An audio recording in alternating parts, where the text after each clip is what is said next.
having a...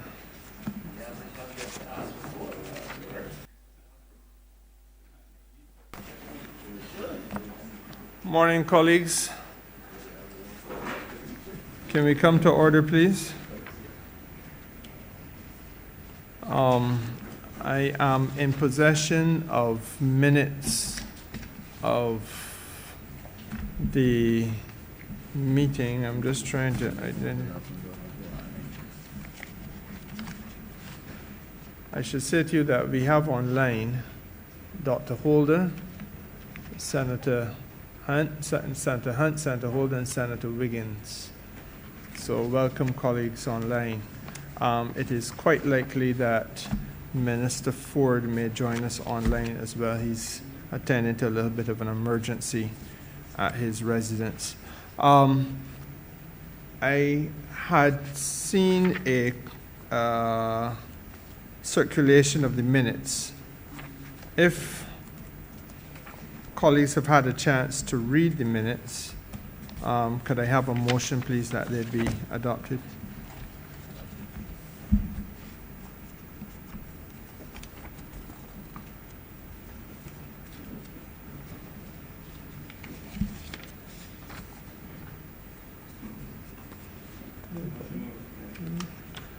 Motion so moved.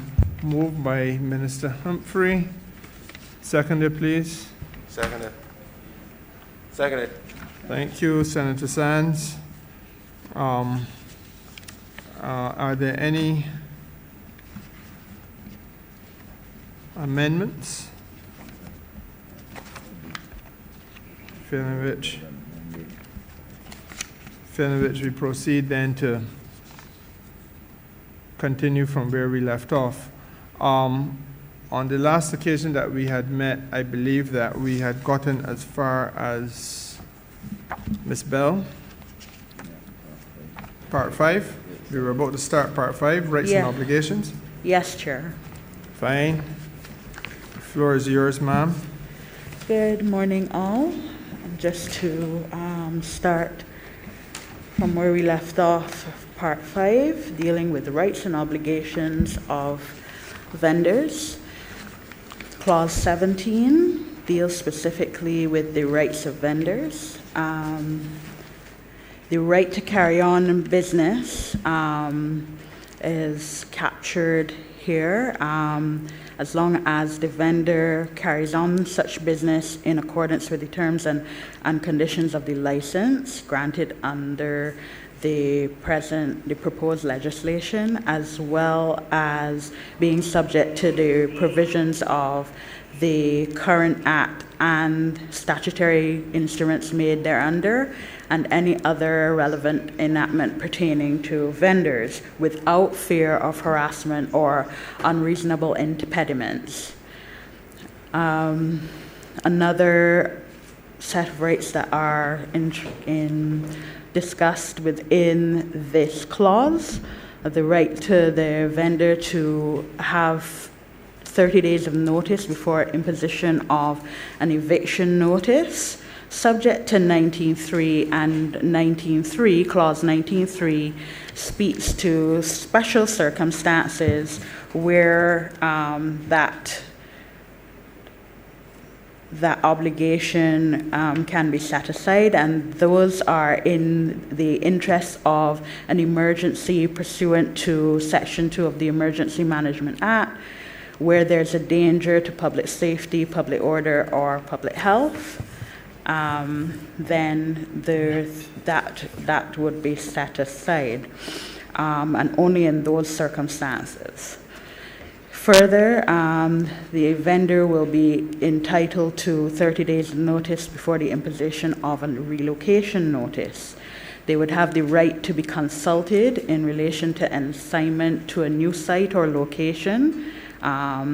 They will be entitled to notice in relation to new sites or location where it would be conducive to carrying out his vending business. He would have the right to reclaim any merchandise seized pursuant to the eviction or relocation notice, right to make a claim for compensation, and that there's a right for compensation in certain circumstances, specifically though in relation to the emergency, etc. That particular cross-reference would have to be changed to 25. So in amendments arising out of this meeting, in future correspondence, I will make the adjustment there. Any comments? Thanks. Colleagues? Are there any queries, concerns arising out of section 17 as outlined by the Deputy CPC? Leader of the opposition. Probably not a matter that is or can be or would be captured by the legislation. But we confer rights or provide for rights for people often. That's our history. But we don't go the next step and provide the requisite facilities often. A right means nothing. A right to operate means nothing if we're looking to empower people, unless we're going to give an undertaking, and seriously so, that adequate facilities would be provided where people can enjoy those rights, and in this case with reference to vending. I just want to note that. I am sure that the mindset as Minister would bring to this situation would be to encourage very strongly your government to undertake that in all instances where it is required, where we confer rights on people, to empower them, we also match them with the requisite facilities to pursue those rights. The other issue for me is B, under 3, be consulted in respect to any assignment. A consultation means a lot of things to a lot of people.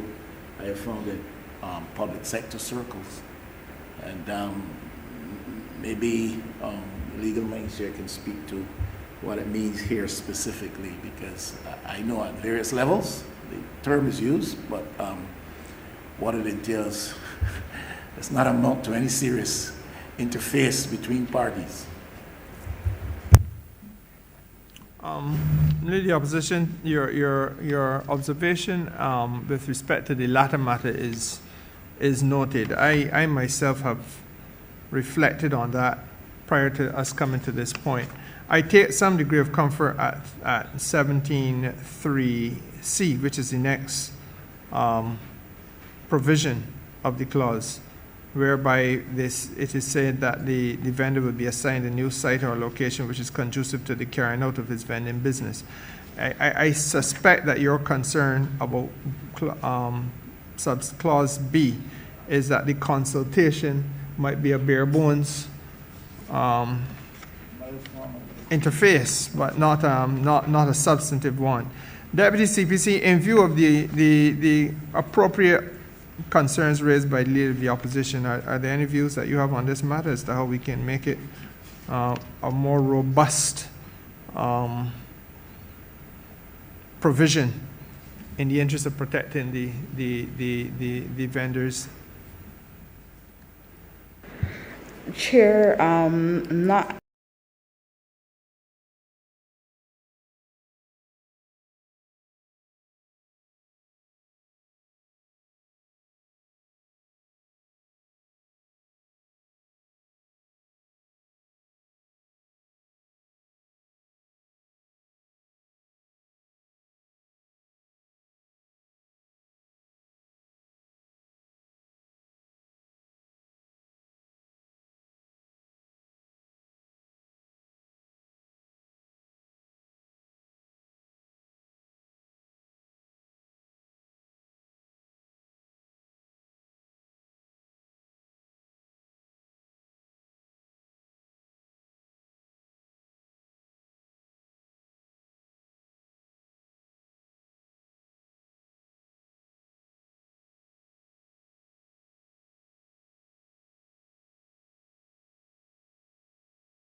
Well, Lighting Power is definitely showing us who is in charge.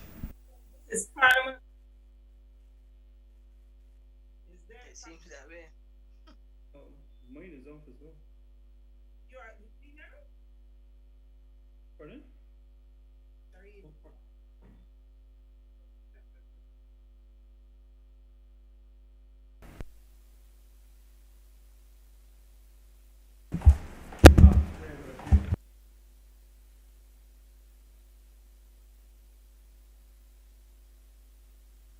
I think mine is on, but not yours. Yeah, it's there now. Sorry about that, colleagues online. We got knocked out by a power surge. I think that at the point when we were knocked offline, Deputy CPC was about to proffer an opinion with respect to the matter raised by the Leader of the Opposition. Deputy CPC, floor is yours. Chair, so in the current context, the meaning of consulted would take its ordinary dictionary meaning and be informed by the context in which it is used. However, if it is that you want to give something more robust, then the option could be to put in a provision which would define the nature of consultation.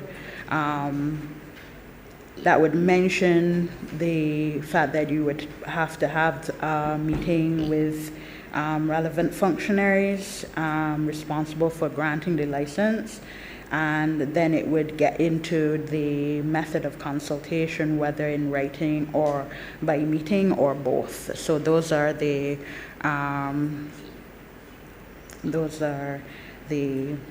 suggestions that I am putting forward. Thanks. I'm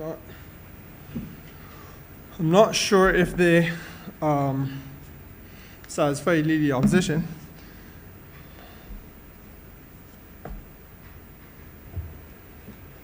But is there likely in any provision, any amendment to this wording is there likely to be a provision for the need for the vendor to agree? I mean, consultation may be that you dictate to me whatever process you use, a sit down face to face, a letter, whatever, but no requirement that I agree. If you say I have to go, I have to go, whether I agree or not.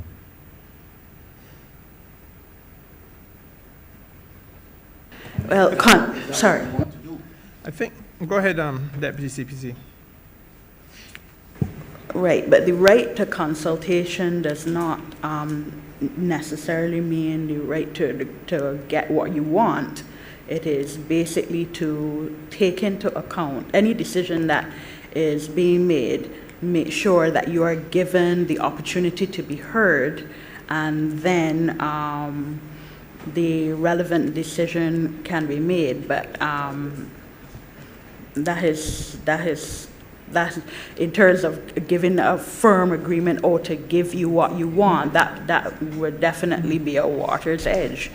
What you would want, especially is most of the time when you're making these decisions, you would not be consulted at all. But this is giving you the opportunity to put forward what are your basic interests. As I said, I take some degree of succor in the clause C, which I think points us in the direction we want to go, which is to say that the vendor is assigned to a site or location which is conducive to the carrying out of his business.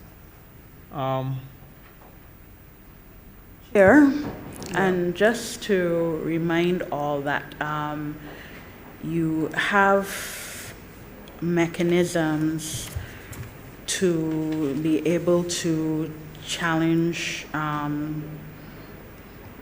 decisions. And so You're thinking in about relation the to power the of the tribunal? license, so that perhaps it can fall within the 23. The thing is that you don't want it to get to that point. This is why I'm saying that perhaps you can go into defining what consultation would be and provide the parameters, but I don't think you can then go on to suggest that then as a result of the consultation, then we guarantee that you will be given what you want. And I agree with you very strongly there. I think that it would be impossible to tie the hands of government because of any unforeseen circumstances might arise. But I do want us to be able to say that we have a form of consultation that goes a little bit beyond that which, for example, is required under the Constitution between certain office holders of the Constitution. Yes, that's true, Mr. Chair. I'm just afraid that we say we allow people the privilege of consultation, but then they have no right of taking a position with which those in authority disagree. And consultation then becomes merely a cosmetic process. If, as is being said by the deputy behind me, that there's a right to appeal this as well, if that's provided for, well, that's cool. But if that's not provided for, a right to appeal this type of decision, the consultation should simply amount to a cosmetic process. So we are on all fours leading the opposition. I think that, Deputy Chief, what I think we probably would be well advised to do is to revisit this point when we come to clause 23, which is the appellate process, and equally with an eye to the power of the tribunal at clause 26, to see whether we cannot fashion a way of making sure that the substance of the consultation is protected. Chair, I have no problem with that discussion taking place, but I was just wondering whether it might be more prudent to get into what are the elements that would be required to constitute a fair consultation, so that if you do provide the forum, whether in writing or in person or both, a time period, but also you would have to put in the proviso that there is no guarantee that you will receive what you want, but at least you would have been consulted. And certainly the functionary would not, because they have as a part of their decision-making process the requirement to take into account what is required for their purposes. So I'm again putting this forward for consideration. Thank you. I have no Chair? difficulty with that, Deputy Chief. Ms. Moore? Yes, Chair. Well, that's exactly the line I was going, because we've taken note of the fact that a vendor is entitled to 30 days notice. But for B and C to occur, there was no specific time frame. And I was wondering if, to make it more robust, whether there shouldn't be some consideration being given to time frame within which this will take place, because a person who's assigned to a new site or location, for instance, should still have some reasonable period of time to advise customers and so on of a new location. So if we just leave it as loose as it is, to say that consultation should take place and a person assigned to a new site, that could happen under this provision as it is the day before. And the vendor finds himself, herself in a very uncomfortable situation. So I was just thinking that to make it a bit more robust, no need for agreement. The appeals process we could discuss further down, but we should establish some time frame within which B and C might take place. Thank you. And I have no difficulty with that. Does anyone else want to make a? Yeah, Mr. Chair, it is obvious that within the definition, there's no clear definition of consultation. You're actually saying it takes a dictionary meaning, whatever that is, a very generic way of looking at things. But the reality is, based on the conversation that we're having here, there still seems to be a kind of contentious debate surrounding consultation. I believe it is more appropriate for the Act itself to give a clear definition of the word consultation within the context of the Act. If you have that, then whatever the consequences are, if I believe that the tenets that stated or implied in the Act is not, in my opinion, proper consultation, then I have a recourse to challenge the procedure. So I personally believe that what would be required is that consultation be clearly defined in the Act itself, so that people will know if you have actually adhered to what you stipulated in the definition of the word consultation. Honorable member, and again, I must confess, I'm inclined to agree with you, and I think perhaps I could proffer a solution for the committee to mull over until when we come to Part 8, which deals with the appeals at Clause 23 of the bill. And that solution that I propose to you would be that we say that the consultation would be in writing and with reasons for the assignment to a new location in relation to the carrying out of the vending business. The reason why I propose that it would be in writing would be because there would be clarity in terms of evidence if you had to go towards an appeal by a vendor who is aggrieved at the decision, and the reasons would also be there for all to see, so that if in fact there was a vendor who is then aggrieved pursuant to Part 8, Clause 23, which deals with appeals, that person, in the same way that they can become aggrieved by a decision of the minister and appeal that, be aggrieved by the decision of the Commission on Vending and appeal that, be aggrieved by a decision of the manager of vending zones with respect to relocation or eviction, I think that they would have the benefit of having the reasons for the relocation in writing, and that would then enable an appellate tribunal to make a decision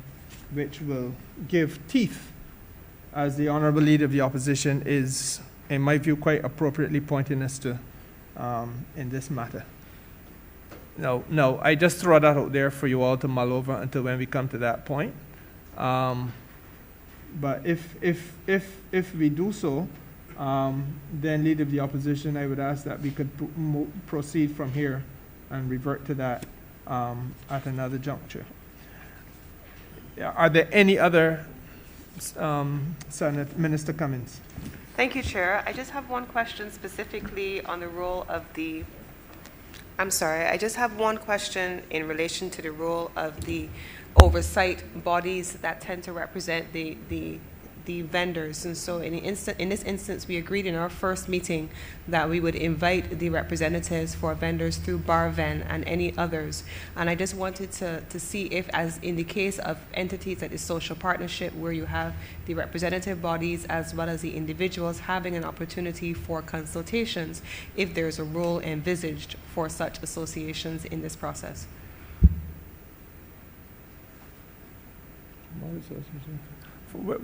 For which associations, Minister? Oh, BarVen, I believe, has been already invited. I'm not referring to them being invited. Sorry. I'm speaking about the notion of consultation. If it is, you mean consultation with respect to? Oh, I see what you're saying. Yeah. In other words, even though we're speaking about consultation with respect to the assignment of an individual, to have Barvin involved in the process of the consultation. It is again, it is an interesting suggestion. It's more a question of intent. Is that the intention? Well, up to this point, it had not crossed my mind because I was seeing it more from the perspective of an individual's thing. But there is really no reason why we could not, and again, with a view to lending teeth to the consultative process, have the representative body, assuming that the vendor is party to that representative body, because all vendors are not necessarily members of Barvin. Chair, just to remember the orientation of this process, because it is really in the context of the person, the functionary granting the license, and also in the context of the market, the manager of markets making certain decisions about allocation of sites, so that those functionaries do not, under this present construction, consult with anybody in making those decisions. Chairman, I hear the legal drafter, but this is more a policy question, to be quite fair. At this point, when we're treating to questions of manufacturing, while we may consult with individual manufacturers, we do recognize the role played by the associations. And I could go on and on from tourism to small business and every other sector.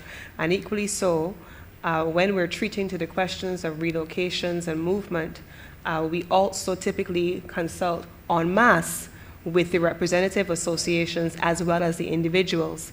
And from a policy perspective, I just wanted to be guided as to whether or not there may not be a role for the association in the consultative process, given the fact that in any event, if you are moving vendors from one site to a new location, you're typically not moving one person alone, but you are moving more than one person who may or may not be members of a representative body.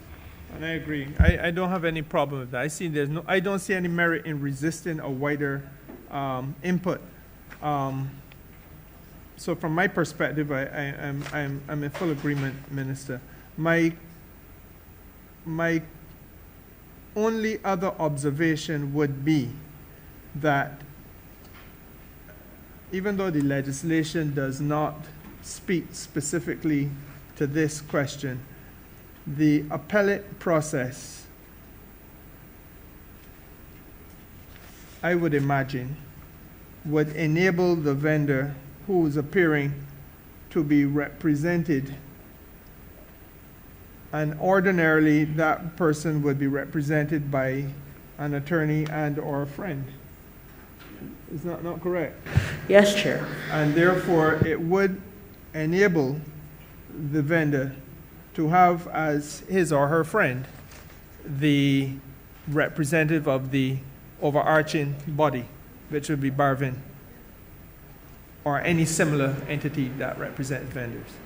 Chair, I would support that as a policy measure, largely because, Mr. Chairman, I think we have to be fair to persons who are engaging in the appellate process or in the consultative process at the outset, and give them the best possible tools and resources, including their representatives, in the instance where they may need to use those resources. Because sometimes putting an individual vendor before a tribunal can be imposing, and I think we have to give them the benefit of support.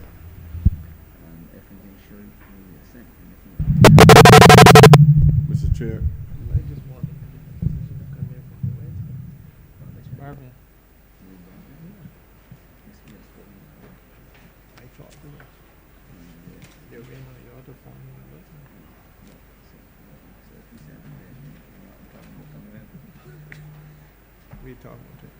Mr. Chair, I just Sorry. Go ahead. I want to posit the view that the trade union should always be, especially if we are trying to create a new form of governance, trade unions should always have the right to accompany any person who is a member of the trade union in areas of consultation, because, as we say, the word consultation could be subject to facing the complexities of trying to understand rights and duties and so on. And sometimes a worker or individual cannot really deal with those complexities. And I think that is the point that the Minister of Tourism was just trying to make.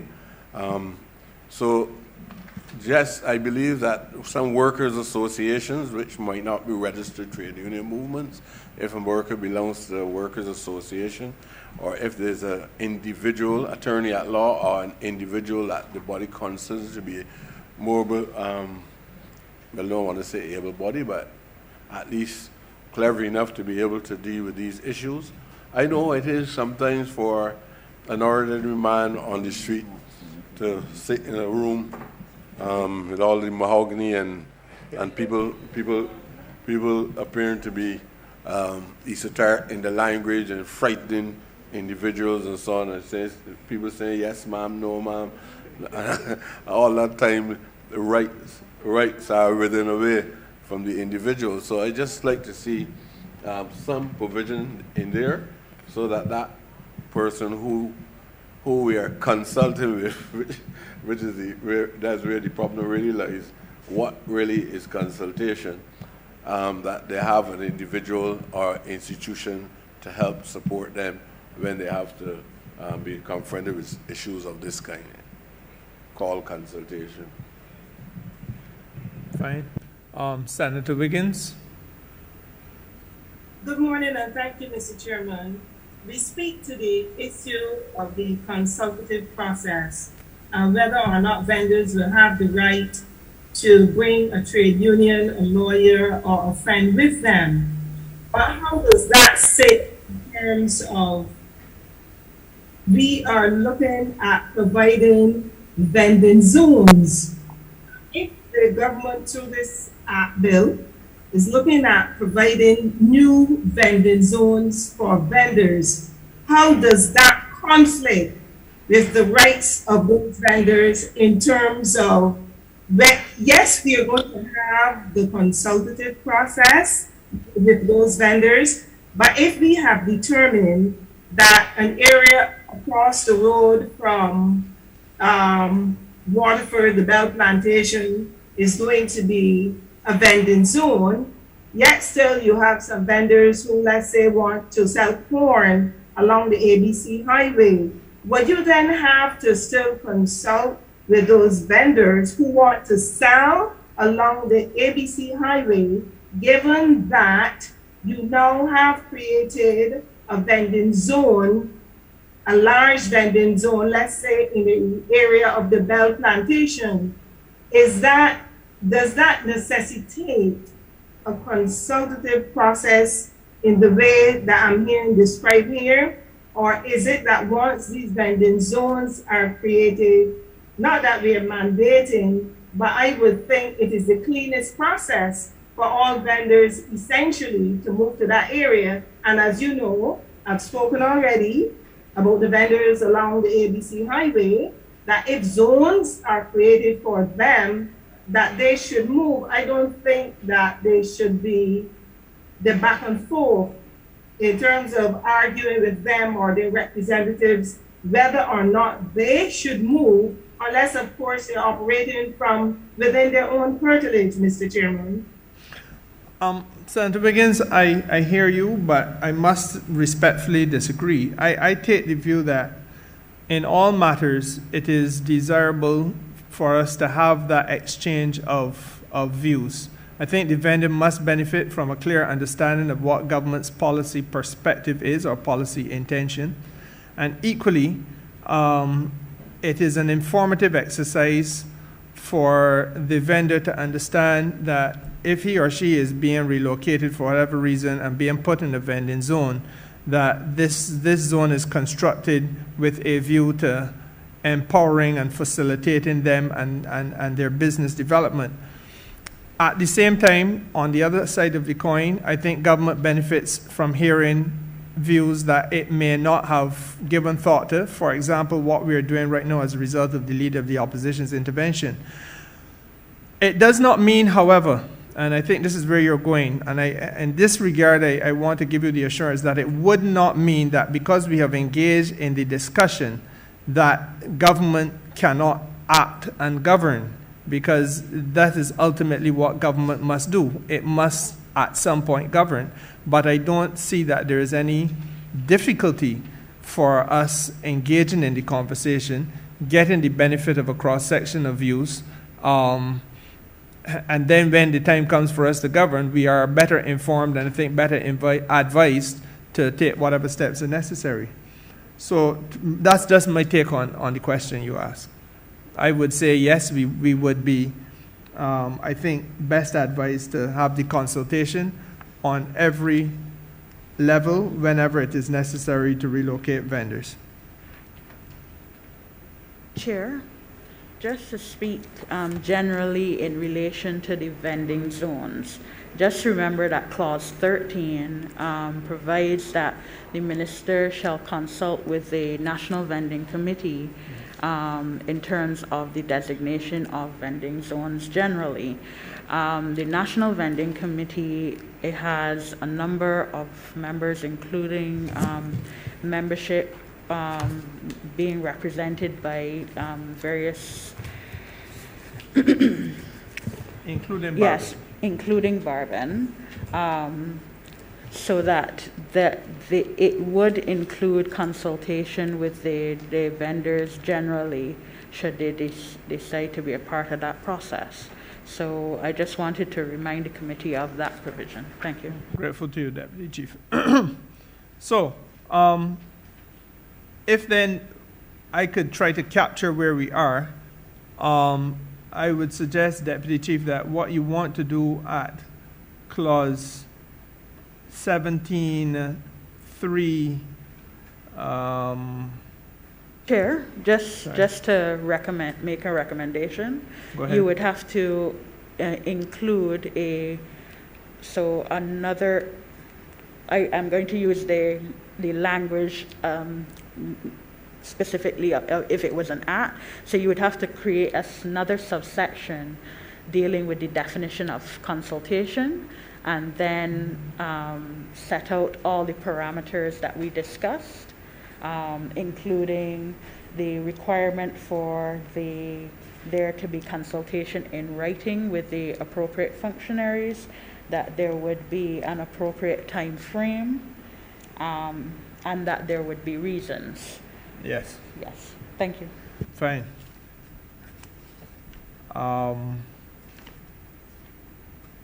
Are there any other requests for the floor on this point?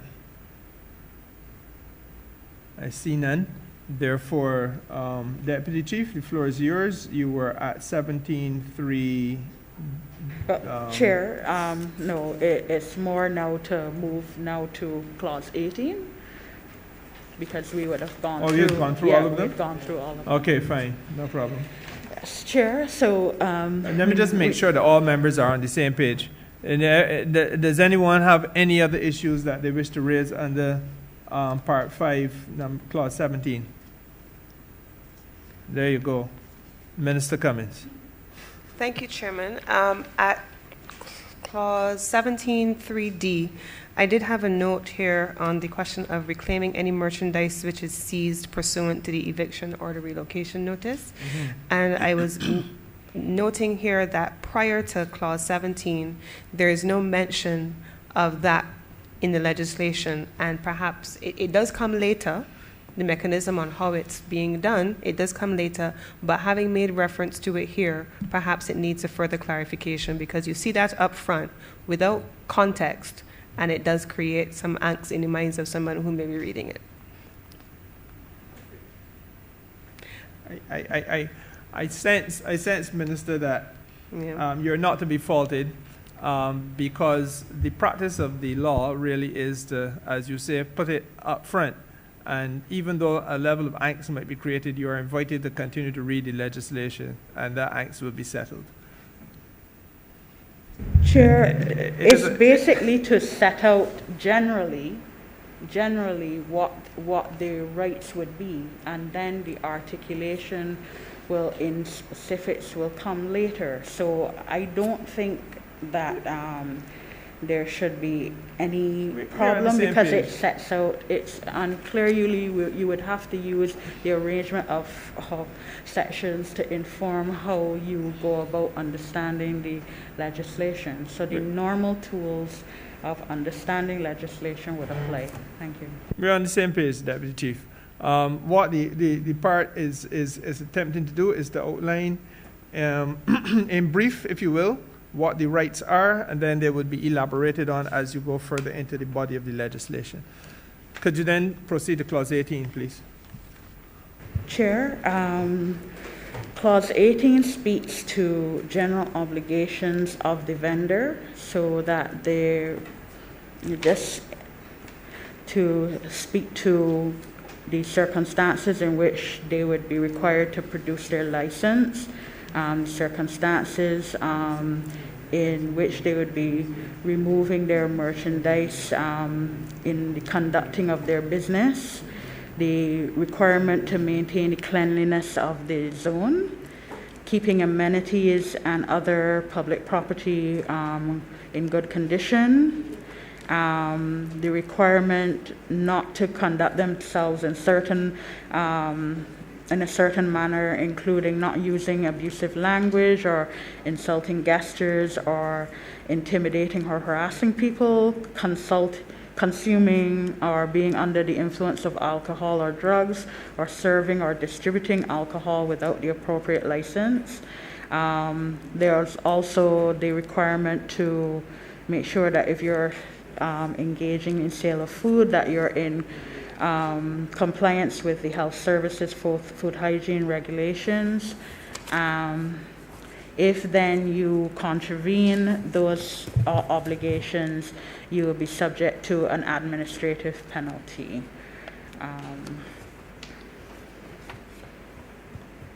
Thank you. Thank you, Deputy Chief. Now, Clause 18, colleagues, are there any issues arising from that overview of the general obligations of vendors? Minister Cummings? Yes, Mr. Chairman. Oh, sorry. I beg your pardon, Senator Holder. Yes, my hand was raised. Yes, your hand was raised. The problem was not your hand, it was my eye. Senator Cummings had caught my eye, but I'm sensing that she is prepared to give way to you. So please proceed. Thank you, Chair. Thank you, Senator Cummings. I wish, sir, to seek clarification on this word at section 18E3, consume. Some time ago, Chair, we talked about appreciating cultural realities and norms, etc. Is it that we are suggesting that the vendor, as we know is the case, may be invited to have a shandy, for example, I think has 3 or 4% alcohol, with one of his or her consumers, guests.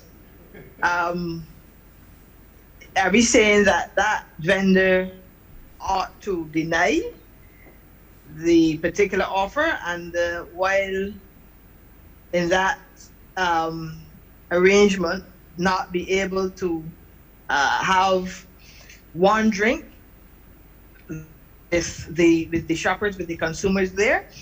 Is that what we are suggesting by the use of the word consume? I understand that we are seeking to discourage vendors to be under the influence, intoxicated in any manner. We understand that and we totally agree. But, sir, is it that we should use the word consume? Should there be a synonym that maybe helps to get this point across?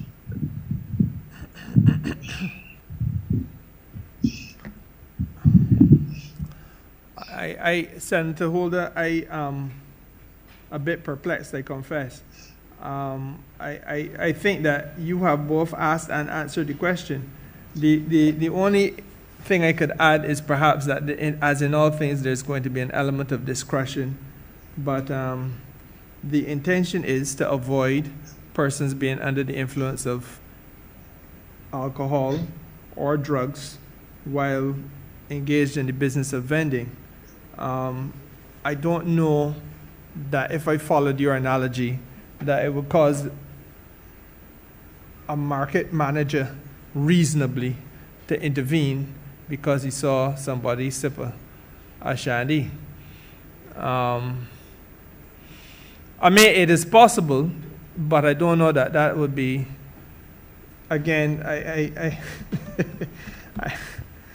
you really have played, you bowled an unplayable ball. It's very possible, Chair. Senator Holder.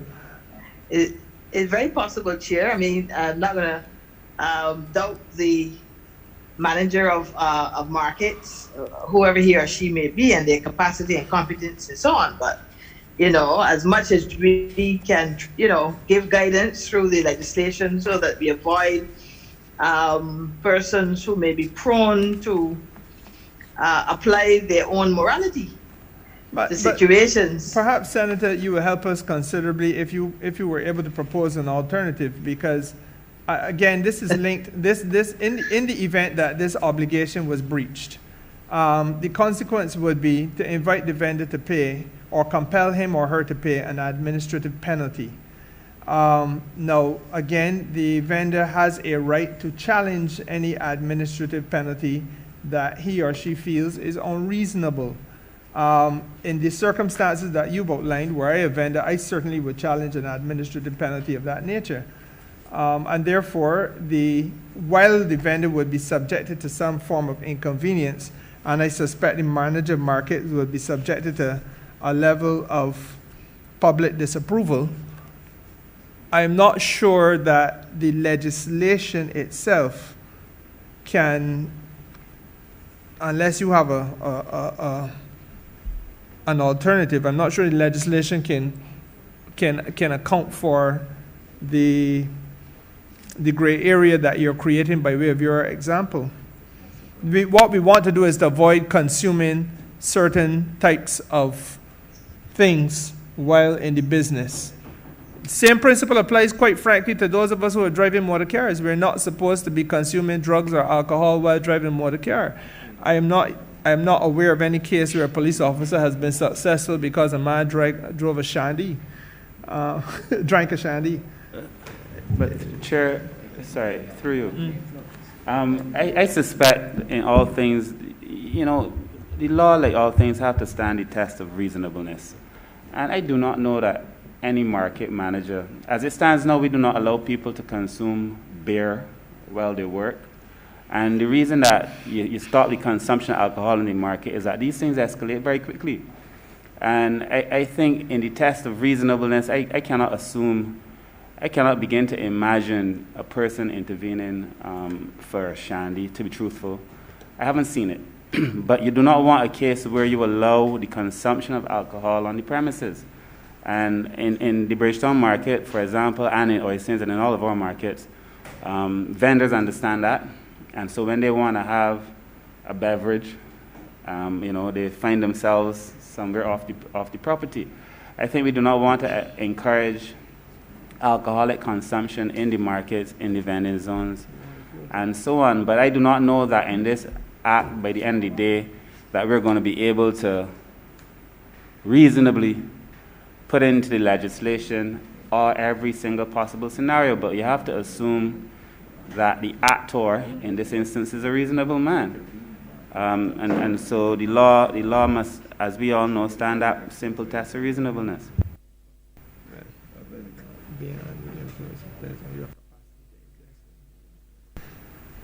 Thank you very much, Minister Humphrey. I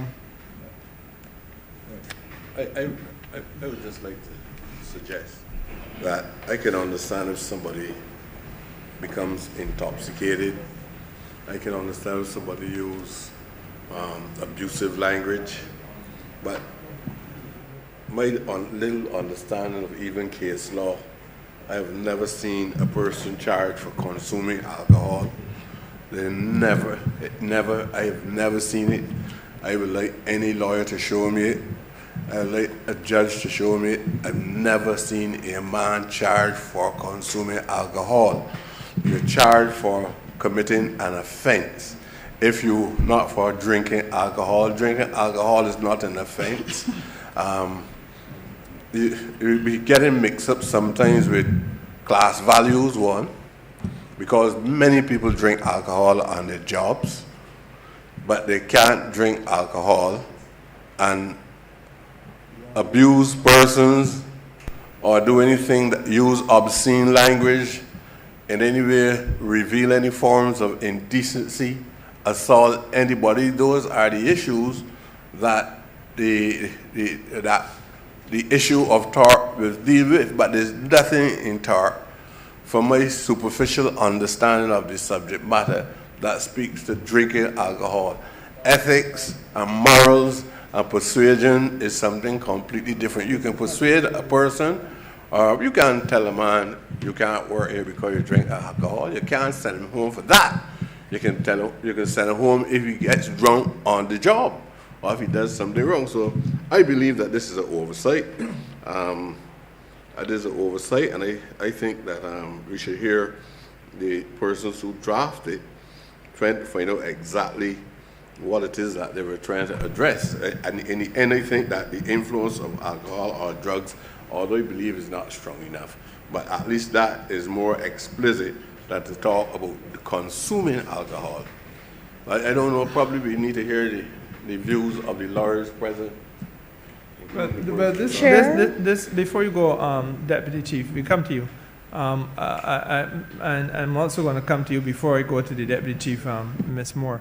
But I I just want to assure you, Honourable Member, that before this came to Parliament, there were a number of meetings with the relevant executing departments of government.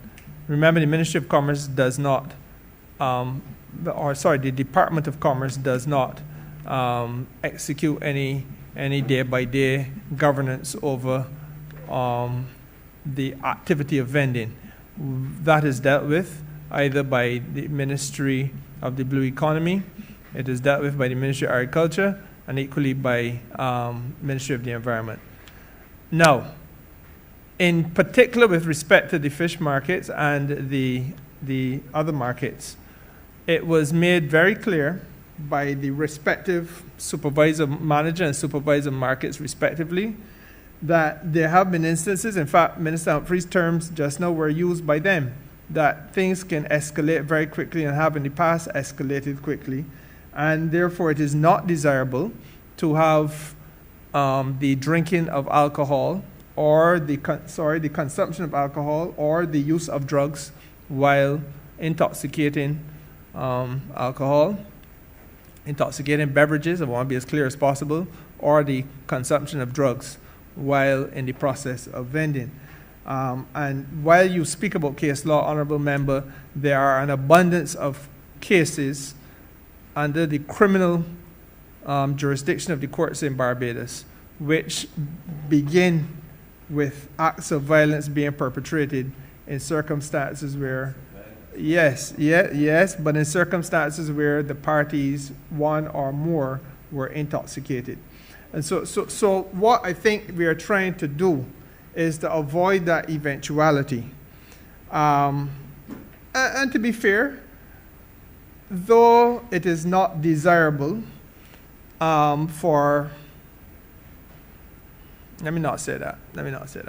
To be fair, I understand where your concern is, but I think that we would do well to hear from the manager of markets on this point when he comes. Can I ask us then to agree to hear the manager of markets and the supervisor of markets from fisheries when they come, so that the committee can be guided by the daily experience of those gentlemen who have to treat to these particular matters. I wouldn't want us to rush to judgment on this point without having had the benefit of wide consultation. Ms. Moore, the floor is yours. Thank you. Related to the point, consumption of alcohol while vending, it took me to the definition of vending at Part 2, Section 3. For the purposes of this act, vending refers to the offering for sale of merchandise or the rendering of services in a vending zone for the purpose of earning a living or for the duration of a fair, farmer's market, etc. So I heard Minister Humphrey saying that what the practice, perhaps outlining what the practice is, that you step away from your station if you want to drink something. And I go to the definition and I'm thinking, if you're seen stepping away from your station, even if you're not at your station, the vending station, and you are consuming, it can bring the person in the example you raise similarly in breach of the law. So I'm just wondering if the intent and if what is actually there squares. Yes, and honorable member, I chose my words carefully just now. And I'm going to say then now what I perhaps did not say then. There are some things that happen that ought not to happen. And we got to be mindful of those realities. And in all things, there's going to be the exercise of some discretion. There are those who, on the floor of the House, will be speaking after having had a beverage. That has happened. I've been around here for 20 years, so I know it has happened. And it is not something that one wants to encourage, but it is a reality. It's the same reality, and I don't want us to bring any artificial class barriers to it, because it's the same reality. People will leave a fish market, have a beverage, and come back. So the question of being under the influence really then becomes the question of your ability to tolerate that which you have ingested, right? But I think that what we are trying to achieve by this legislation, and remember, in a fish market, well, there's been one or two instances in the House as well, but in a fish market, you have people who are wielding swords, cutlasses, etc., as part of the tools of trade.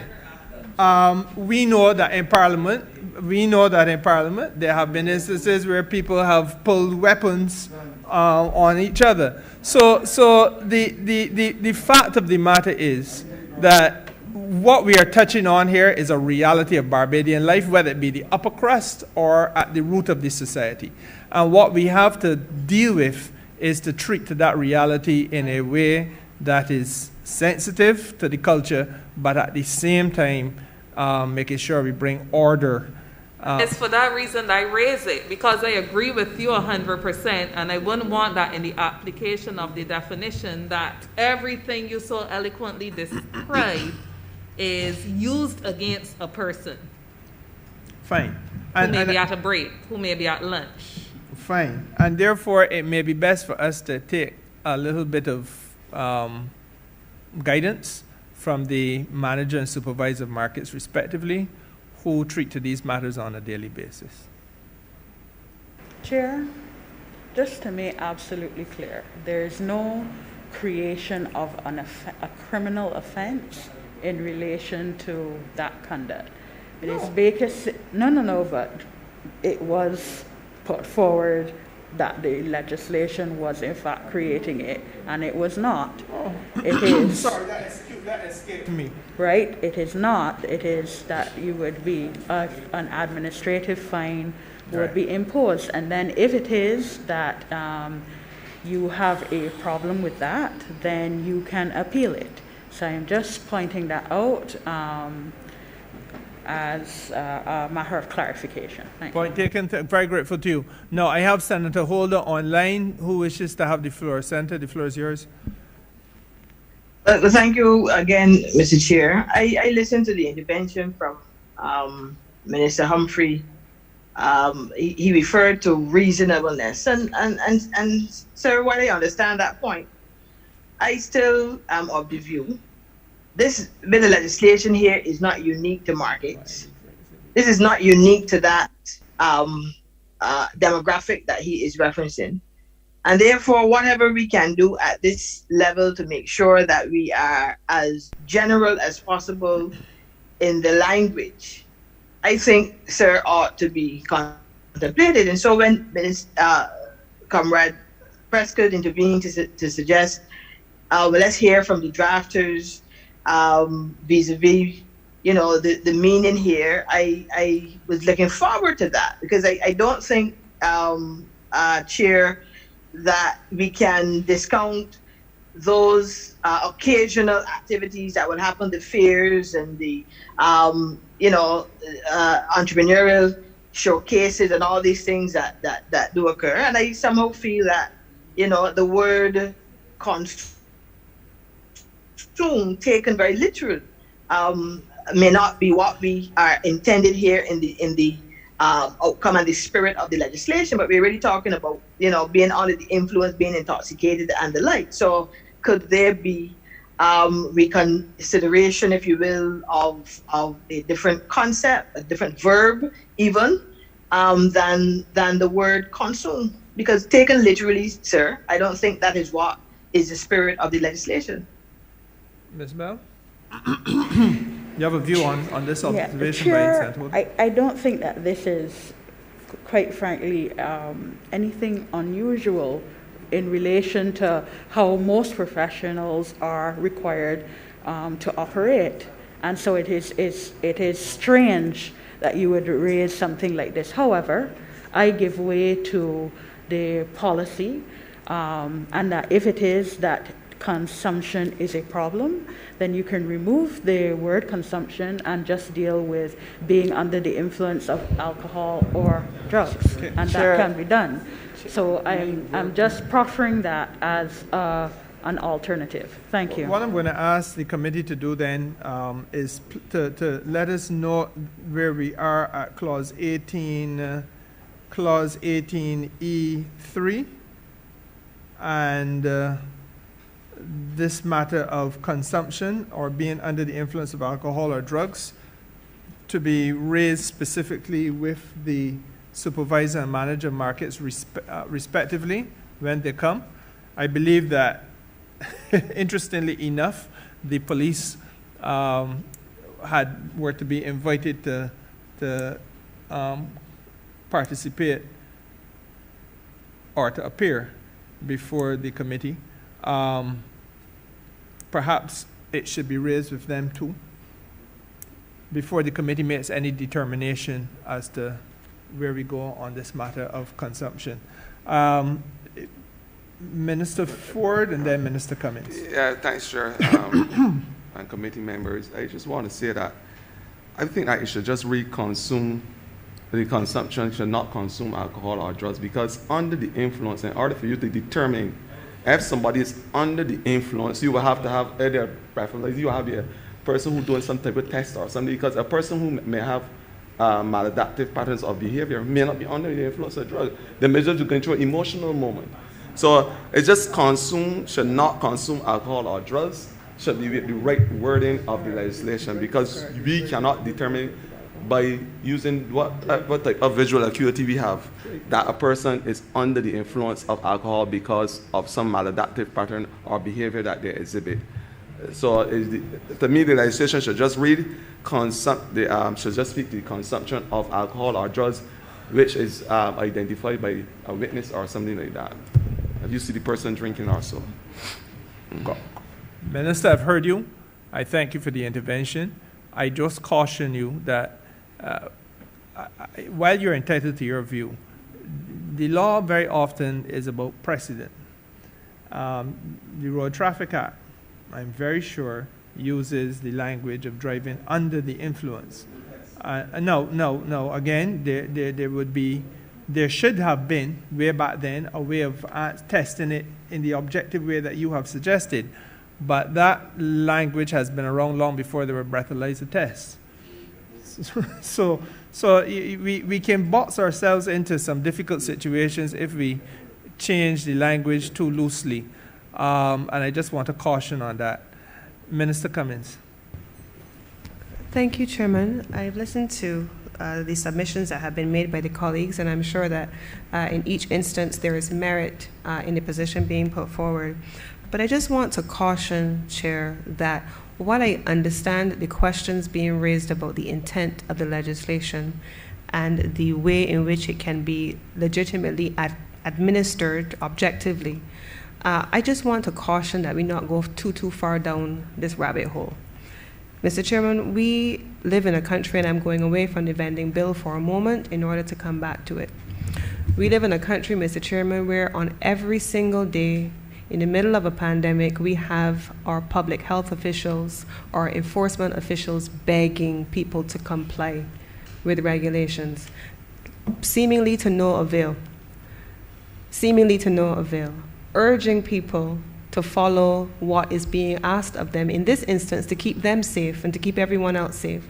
I think we have to be careful that we do not, in attempting to facilitate the normal cultural practices of our society and human behavior, that we don't create a society in legislation that is so permissive that there are no parameters within which people are required to function in what must still be a rules-based society.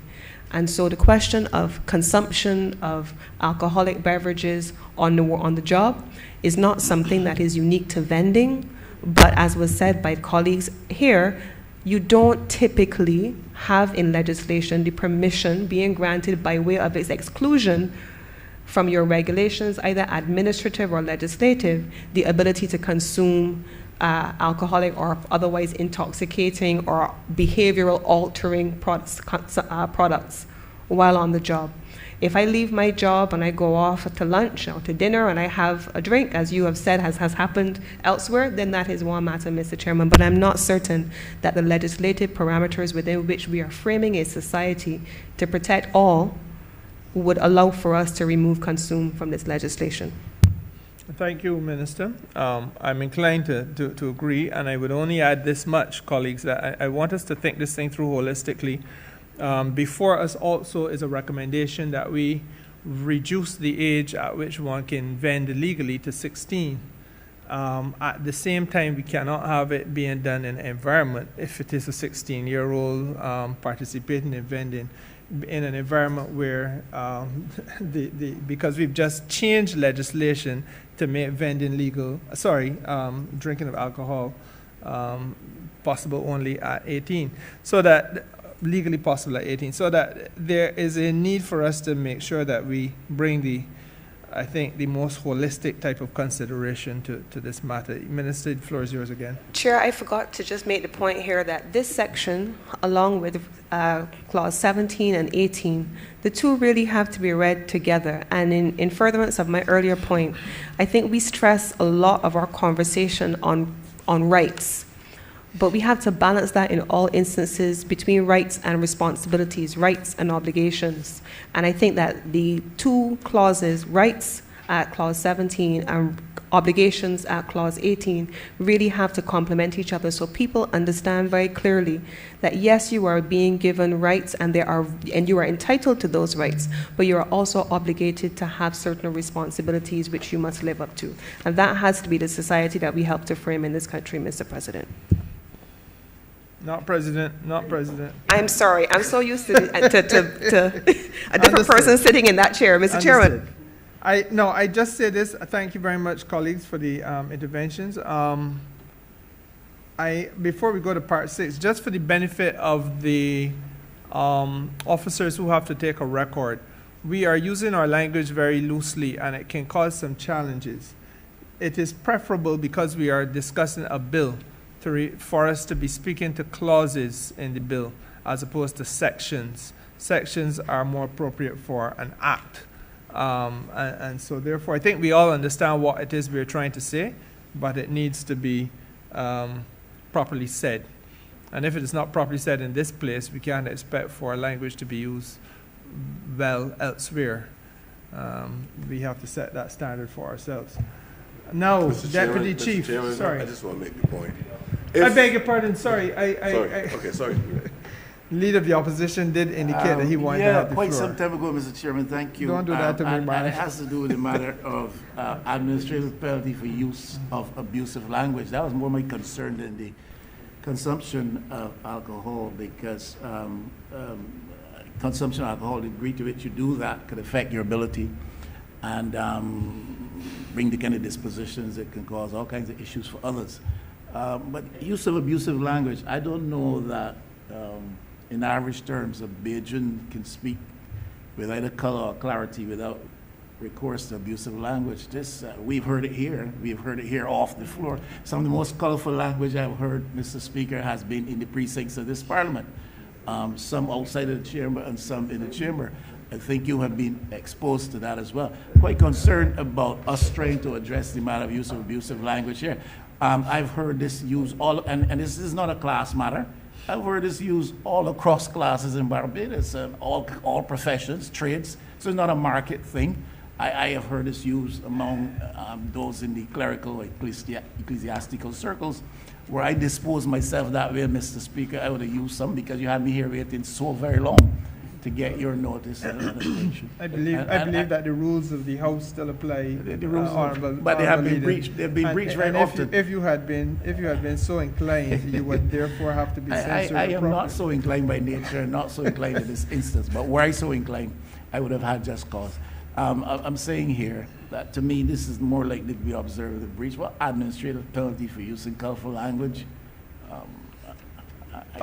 Honorable Leader, I am not minded to say anything on that matter other than that there's a time and place for everything. And I think what we're trying to do is to make sure that those times and places are applied. Senator Wiggins, you had also indicated you wanted the floor. No, bear with me, Senator Wiggins. The Honourable Member for St. Michael East seems to have a challenge. Yeah, I have a challenge because... You're seeking the floor, sir? They're seeking the floor. But you must wait and call on Senator Wiggins first. Okay, I'm quite willing to do that.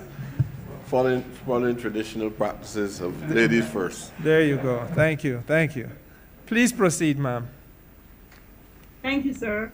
I just wanted to ask a question that generally speaking, when bills and so on are being introduced in Parliament, they're being introduced to correct a problem or to address a short-sightedness that has happened before. So the question, and Comrade Prescott could actually answer as well, is there a policy where there is a lot of alcohol being consumed with vendors, regardless of their location? Because this would have to have been put in there for a particular reason. So is there a precedent where there has been a lot of drug and alcohol use, as we would say, on the job? And if this legislation now is being introduced to correct that deficiency, or if we are looking towards the future? Thank you, sir. The concern arises out of two things, as I understand it, Senator. I'm being very candid with you. In the preparation of the bill, it became clear that there had been a number of instances where, as Minister Humphrey said, things have gotten out of control very quickly when you have a very strenuous disagreement in some circumstances where people are working with implements that are capable of doing grievous bodily harm. So we have that backdrop. The second thing is that we are trying to lift this business of vending out of the confines of the criminal jurisdiction. In so doing, I think we also have to be mindful of the fact that we have to protect against those things that might lead unintentionally to the police once again having to have a role to play in this matter. Now, I think if we're frank for ourselves, we know that whether you're driving under the influence, whether you are in the House of Assembly under the influence, whether you are doing whatever, flying an aircraft under the influence, it very often leads to bad judgment, and then impaired judgment can lead to types of behavior that can cause that can cause challenges with the criminal law. So in reality, that is what was informing this consideration. You may, Minister Humphrey wants the floor. That does not compromise you. Honorable Member for St. Michael East is on the same point. So I note the point raised by Senator Wiggins, and the truth is, in all the markets currently, you see a sign saying no alcoholic beverages allowed. This has been the tradition. As a matter of fact, if you were to speak to the persons who work in the markets, for the most part, well over 90% of them do not wish to see any persons consuming alcohol or doing drugs in the market out of fear. So there is oftentimes a real fear among the women that when persons are consuming alcohol, they tend to behave in ways that would lead to all kinds of harm. So it is not only a new thing, it's something that we have been doing. But when the vendors come here, I am confident that they will represent the representative bodies, that they will say, because in my example, for example, Barnufo, which is the fish one, I know for a fact that they do not wish to see alcohol being consumed in the market. So it is not that we are imposing something against people, against their will. What we are actually doing is reflecting the will of the majority of the persons who actually occupy the market. Grateful to you. Thank you. Member for St. Michael East. Sir, the law is not about what the majority of people wants to do or about if vendors agree to allow people to drink alcohol or anything like that. We're talking about a provision in law. You're talking about morals, we're talking about ethics, we're talking about law. You can't, I have never seen anything in law. This is a precedent, a small state precedent of a population left that it isn't a reflection of the general population. That is telling you now, if you consume, not get intoxicated, there's an effort here to try to mix intoxication and consuming alcohol. You want to tell me if somebody drink a small portion of alcohol, if that is wrong, it is morally wrong here, and is also illegal here too. If at the highest office in the land, y'all can make available all different forms of alcohol. I drink some. Honorable member. Yeah, I drink some. But nobody can't tell me that I cannot come in here. Is this working? Because I drank it. Is this working? Honorable member, can you hear me? I'm speaking the truth. You may well be, but honorable member, you can't. No, I'm never going to suggest that of you. The term creating an illegality. This bill will create no illegality. No, but the fact that you can be penalized for doing it. A penalty is applied. It is not even perceived. But you just heard the minister responsible for fisheries, yes, who has jurisdiction over every fish market in Barbados, saying that it is not allowed for you to be consuming alcohol in fish markets at present. All I'm saying, we don't put certain things in legislation. You're not allowed to come to work late or mornings. But you don't make legislation to allow management to call in about it. So the law states this. It does not happen. I have never seen ice chem through the areas of law. I'm not an attorney, but at least I'm a qualified paralegal and I've been involved in working with attorneys at law. I have never seen anything in law. Are you suggesting that, honorable member? I want to help you. Are you suggesting that Minister Humphrey's ministry, the Division of Fisheries, would just have meaningless signs up in the fish market saying you're not permitted to drink alcohol, but if you drink it, there's no penalty to be attached to the drinker? Or is that what you're suggesting? Because he's Minister of Fisheries, it does not mean that he has a right to No, no, preside no. over drafting the law. No. That's why we have. Honorable member, we are not fighting. No. We're not being combative. No, I am no. just seeking guidance. Perhaps I could ask, Look. if you pause a minute, hold your powder, keep your powder dry.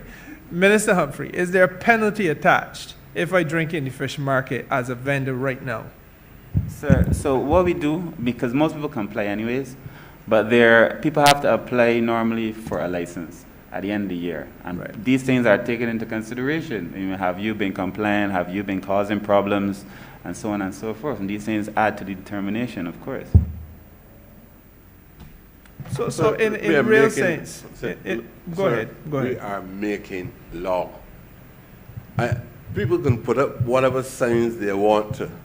The reason why lawyers get work is when lawyers recognize that what the individual administrator has done is wrong, we go before the court. It goes before the court as for civil action or criminal action, in which the police will be directly involved. If I have been charged before in a court for entering onto the premises in the defense of young children at the Ministry of Education for trespassing, these broad generalizations make no sense. But nobody could, I can't remember the other term that they used, but nothing was written to explain what trespassing meant. So the case went through the window. All I'm saying is don't make laws that are ineffective. You charge a man for consuming, you charge a man for becoming intoxicated, using offensive language, inflicting some harm, or doing some wrong. You can't charge a person for consuming. Honorable member, you may well be right. And all I've asked you to do, and I think that you had agreed prior to reopening the discussion, I thought you had agreed that we will wait until when the representatives from the Ministry of Agriculture and Ministry of Fisheries are here, Yeah. so that we could get the benefit of their input. Yeah. You may well be right. I would agree on that, but I would also like to suggest that from their perspective, that is all right, understand that concern, but persons who if the Solicitor General office is not giving us what we believe we ought to have here, I would like to invite somebody from the University of West Indies who deal with serious jurisprudence, right? Deal with the logic of these things, because in my view, this is devoid of logic in relation to the context in which it's applied. That is all I'm saying. Honorable member, your point is taken. You've been heard clearly. But we're not going to take it out now. We're not troubling it now. We're going to have the benefit of some discussion on it before we I take just it. want to say something before, Chair, with your permission. The reality is Hold that on a second. The honorable member is not yet finished, apparently. You finished now? Yes. Okay, good. I just keep hearing arguments seem to be implying that if you drink alcohol, you're intoxicated, the chances are you're likely to do wrong. And I guess that's the reason why administrators would say do not drink alcohol on the job. But you don't carry a man.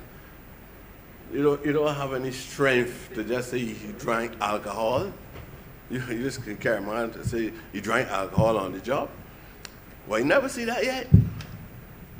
Well, I'm saying that other people drink alcohol. There's merit in your argument, I'm just asking you to keep your powder dry. We will come back to this. Minister Ford, the floor is yours. I just want to say that we can always deal with the consequences and if a person should be charged and what the charges and all those things can be dealt with after. But the reality is that the Minister of the Maritime Affairs, he understands the environment, and his people understand the environment that they operate. Oftentimes they go in the fish market, and worst thing that is crossing my mind is if these guys get in the noise, with all those swords and sharp knives and things around. I think that in the same way that I want to expect people to go in front of school and be selling jello shots or any type of alcoholic beverage, and any other place that we got weapons, or you understand the sensitivity of the environment that you are in. And I think that that's where we have to look at when we look at the legislation. The same signs goes up in the Ministry of the Ministry of Environment in terms of no alcohol, and there's a reason for it.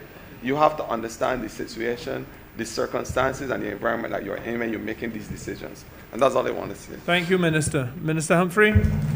So, Chair, I just looked at the market and slaughterhouses regulations, which are currently guide. We abide by the Market and Slaughterhouse Act. The definition for intoxicating beverages is given there. It says the term given in the regular. So this is not new. Intoxicating liquor has a meaning assigned in the Liquor Licenses Act. So that is defined somewhere. They go on very clearly, this act is old.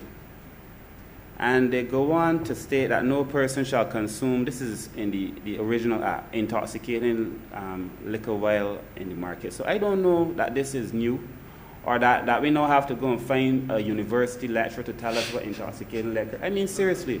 Because I know the minister is not, the honorable member is not attacking me, but I'm just saying there's a reason that I believe the architects of this original legislation put these things in, and the reality is I am thinking of the markets in which I spend a lot of time, sir. So it says no person in any public market shall sell, consume, or otherwise dispose of intoxicating liquor. So it is already here. And we are not adding something new or changing the legislation to penalize persons, sir. And I don't know then that it is fair to say that this is the first time it has been in any legislation, because it is in the 1958 legislation. Chair, I have to reinforce the point. I'm not saying there's a problem with intoxication. Apartheid was law. Apartheid was law years ago. But it was not justice. It was not right. We come to Parliament on a regular basis for amendments to the law, because the law is not fixed. From time to time, we change the law when we observe that there are things in the law that ought not to be there. So to tell me that the law existed since 19-something and 20-something doesn't mean we've got laws that exist in 16-something that we're dealing with in Barbados. Sure, except the only reason I mentioned that is because the honorable member is the one who did say that it doesn't exist in any law. So I was just saying that it does exist in the previous law. Well, you like to believe you're a modern thinker. Gentlemen, we are not going to debate this particular point any further. I think that we are going to move on, and when we have the benefit of hearing from the supervisor of markets and the manager of markets respectively, we will then revisit this issue. I think all the views on the matter have been made. Is there? Okay. On the clause. On the what? On clause 18 generally. On clause 18 generally, yes. You wish to have another intervention? Please proceed, Minister. Chairman, I had two queries on clause 18. The first one is at clause 18.1, and the second is at clause 18.1C. So I'll start with clause 18.1, and it says here, produce his license for inspection when requested to do so, and it speaks to the customer. And I just wanted to get a sense from the drafters, this is more the legal question. The precedent exists when you walk into a physical store that your licenses are displayed. Equally so in things like public transportation, they're also displayed. And I wanted to get a sense of whether or not there needed to be there was a reason for persons being required to produce rather than to display their license for inspection. And in that's the first query. And the second one is in terms of 18.1C, maintain the cleanliness of the vending zone. Chairman, again, going back to that question of obligations and rights, we do have some issues with areas being left in an unkempt and an untidy state for an extended period of time. And I wanted to know if whether or not it was intent, perhaps by the addition of administrative regulations, or if you wanted to put it in the legislation itself, the primary legislation, to include a time frame within which cleaning the space had to be done. So, for example, in the Ministry of Health, we're navigating presently the dengue issues, and leaving coconut shells on the roadside and accumulating water, especially in rainy season, becomes a problem over an extended period of time. Is it intended as a policy measure for us to have a time frame within which cleaning and the removal of debris should be undertaken at clause 18(1)(c)? Those are my two queries, Chair. Let's just deal with the last one first. At part 10, under miscellaneous provisions in this piece of legislation, the minister may make, at clause 34, may make regulations generally to give effect to this act. It is the intention of this minister that that particular matter of the cleanliness of the vending zone will be addressed in the regulations. And yes, with respect to the considerations of time. I defer to the Deputy Chief Parliamentary Counsel on clause 18(1)(a), display of a license, ma'am. Chair. Sorry about that. Chair, that was simply instructions and nothing more. But to say that is to only reflect on the instructions. I think that there's merit in the view that we should be able to have vendors display licenses wherever possible up front. In the event it is not displayed, then perhaps you can have them being requested to do so. But I see no reason why we should not have or encourage vendors to display their licenses up front. Chair, the obligation on request to do so already exists, so it's just to put in the display aspect. The question to some extent of the practicality in some circumstances where you're selling, that may have informed the policy, but I'm not sure, so I would have to get to it. Sorry, Chair, like in a market, you might have 4 or 5 persons in a stall. There's really very little space to be able to display a license. And then there's hardly any upright. It's difficult in the fish market for sure. It would be very difficult to display. That's why you would say, show me when you're asked.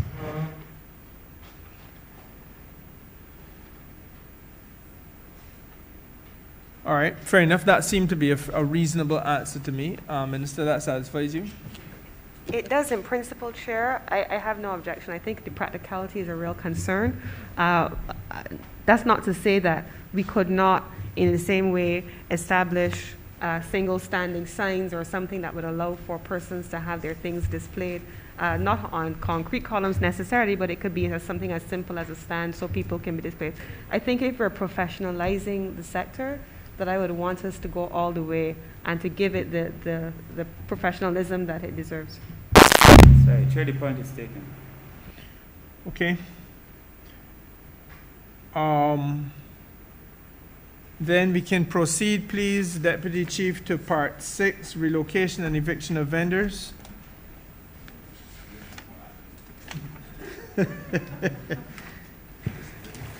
This is the pith and substance of the legislation, so I expect that it will draw the interest of the members of the subcommittee. Part 6, ma'am. Chair, clause 19 speaks to the relocation or eviction of vendors.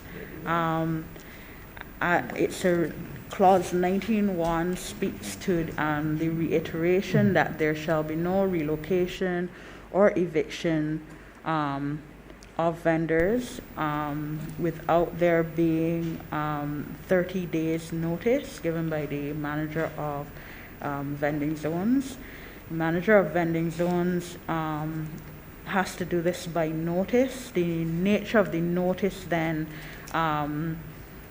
the form of the notice is in the schedules to the legislation, fish schedule namely, and yes, so, and then Fifth schedule, part 3 and part 4. Yes, Chair. In issuing the notice, there has to be some stipulation about the nature, and there's a recital of what would constitute the breach, including whether there was a breach of the condition of the license or there was a breach of an enactment. There's also whether there was a suspension or a revocation, whether there was an emergency or whether there was a public safety element. As stated before, the 30-day notice will be waived where there's an emergency or other circumstances as stipulated in the public safety, public order, or public health. And where there is a requirement for assistance, then the manager of markets has the discretion to ask for the assistance of the police if necessary. So I invite comments in relation to Clause 19. Colleagues, floor is yours. Clause 19. Subclauses 1 through 5. Chair, again, I think that this also brings into contention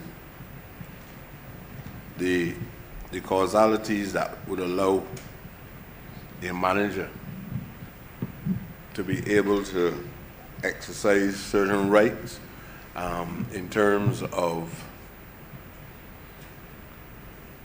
what would allow him. What are the things that would allow him to take such action as to evict?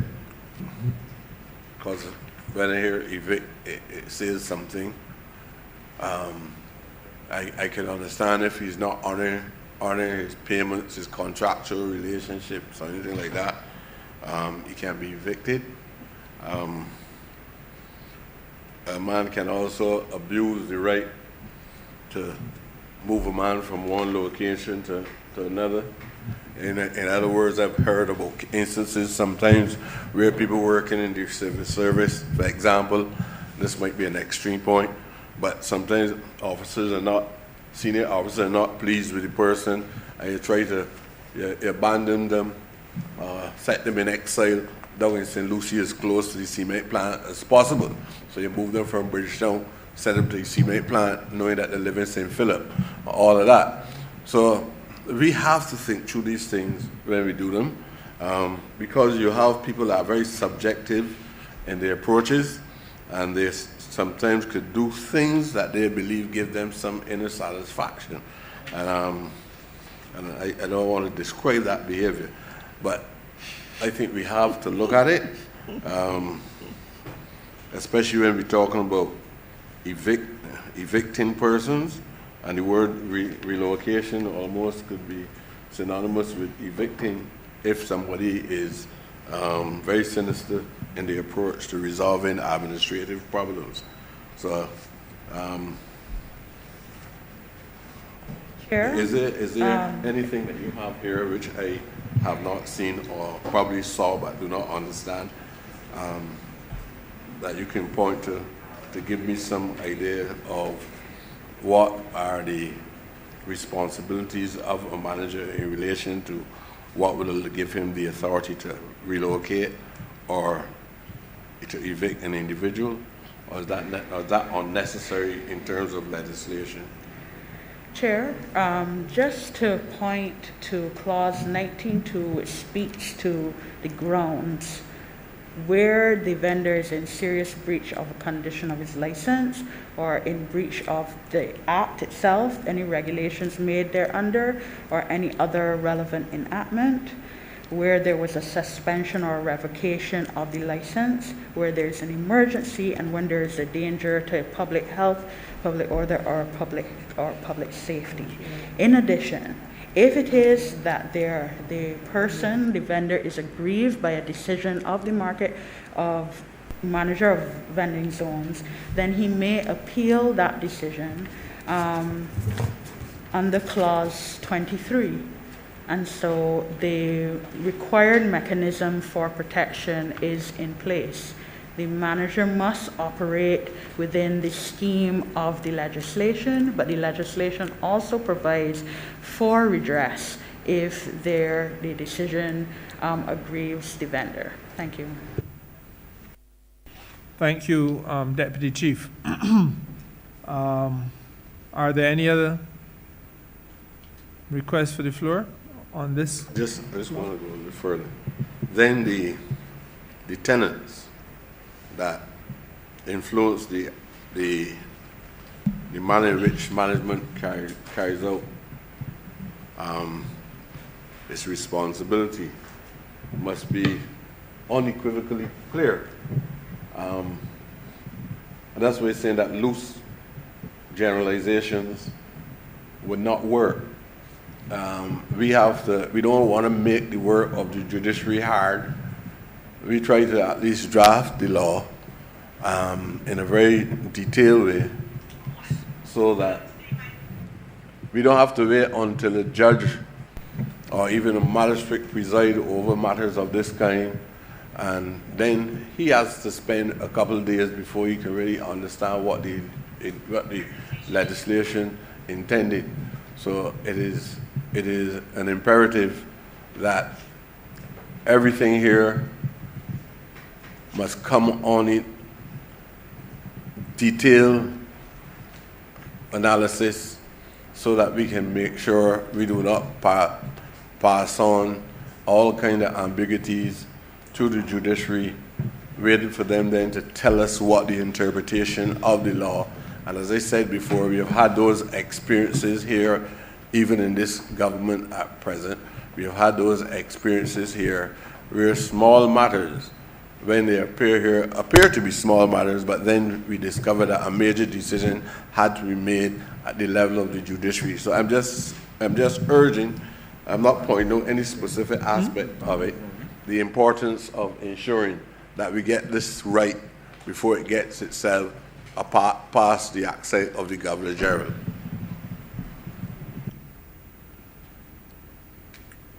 Honorable Member, I have heard you clearly. Is there any specific area of generality that you wish to point the committee to in this regard?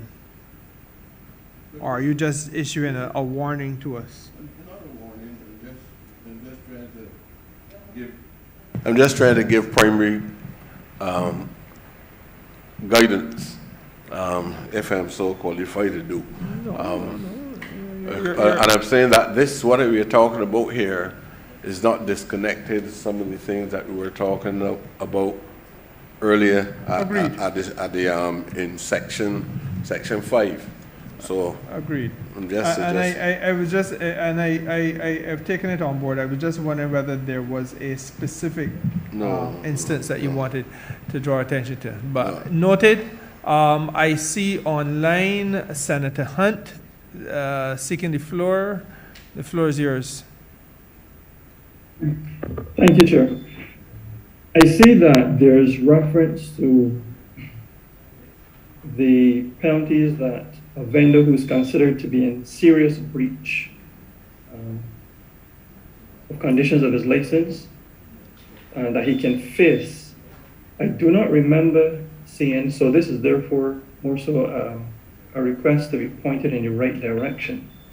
But I don't remember seeing guidance in the earlier parts of the legislation where we can be comfortable that the manager of vending zones, who has the authority to effect evictions or relocations, that he's provided with a way to determine a serious breach, or should you say a minor breach on the other hand. I'm concerned that if there's just reference to what can be done in the case of a serious breach, that may introduce a measure of arbitrariness in legislation that we would be best not to have to do. And I think it may allay some of the fears raised by the previous speaker.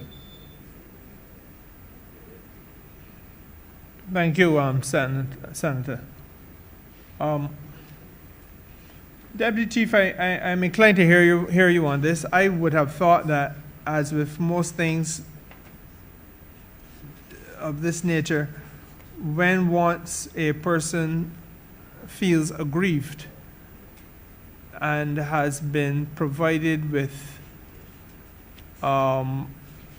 reason for that, for taking that position of being aggrieved, then they go by way of appeal to the powers that will make a determination as to whether or not the administrative act was reasonable or otherwise. But I'm guided. I can be guided. Yeah. Chair, there is a mechanism by way of appeal under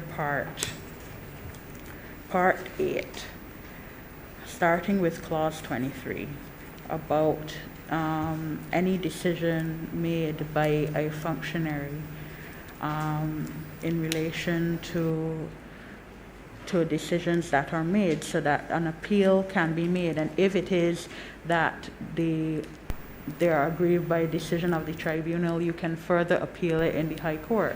That is made provision for in the legislation as well. I can take the point about the serious breach, the language, but the thing is then the only real thing would be the taking out of the word serious breach. The fact of the matter is that you want to be able to have an recognition and an understanding that the vendor must comply with the conditions of his license and the provisions of any enactment as any other person who is operating within a scheme would be required to do. Thank you. I'm inclined towards agreement with Senator Hunt, as I understand his submission, that the word serious may well be, not his language, but mine, may well introduce an element of what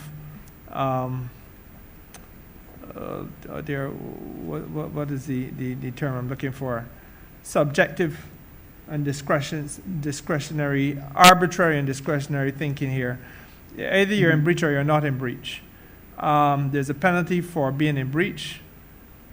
If we get into the realm of what is serious breach or not so serious breach and so on, that allows for some arbitrary and discretionary wiggle room, which might not be helpful in public administrative law.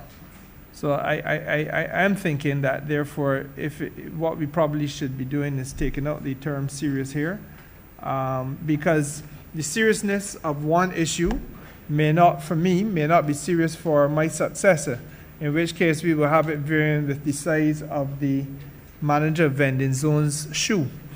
As one manager of vending zones comes, something is serious. When he goes, it is no longer serious.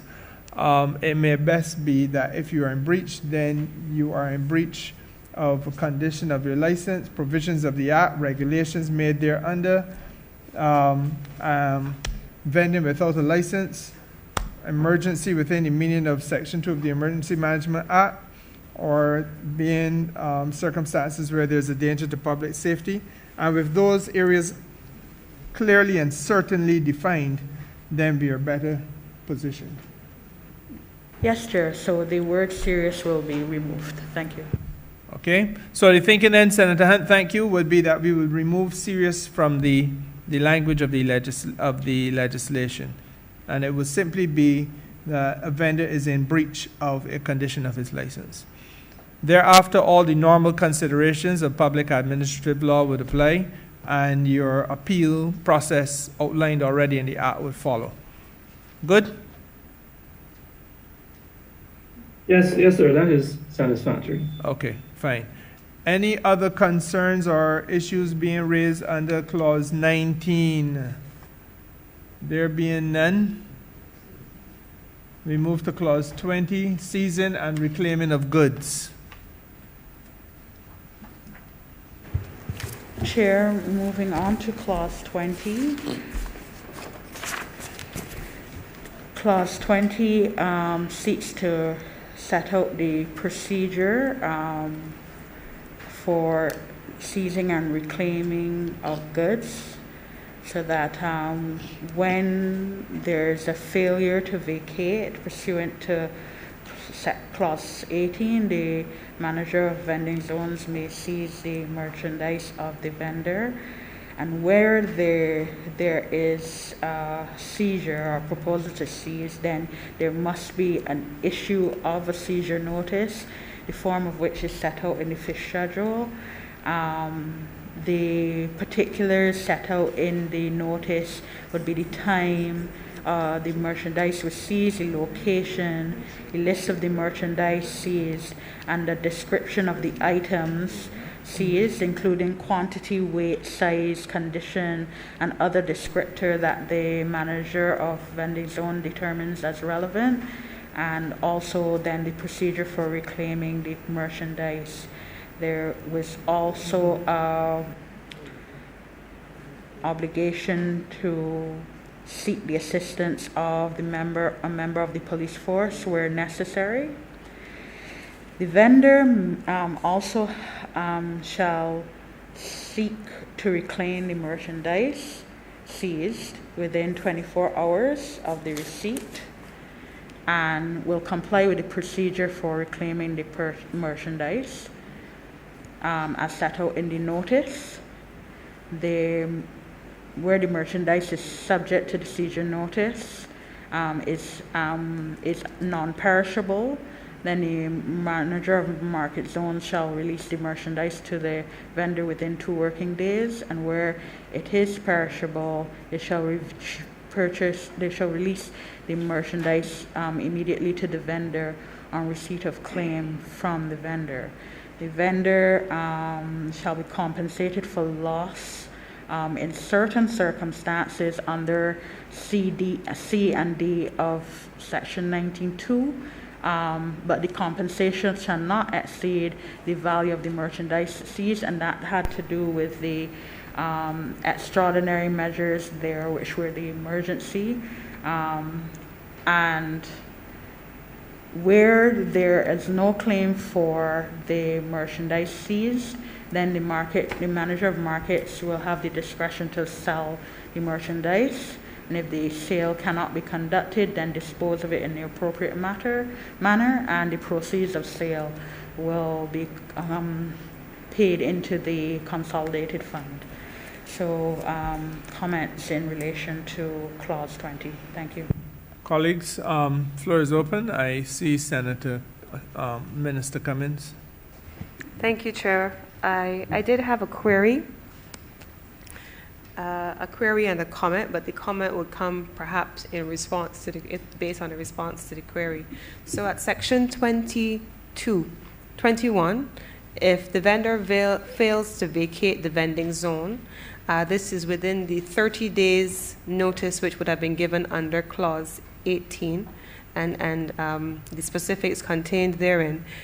Then Clause 22A would step in, where there's a seizure notice.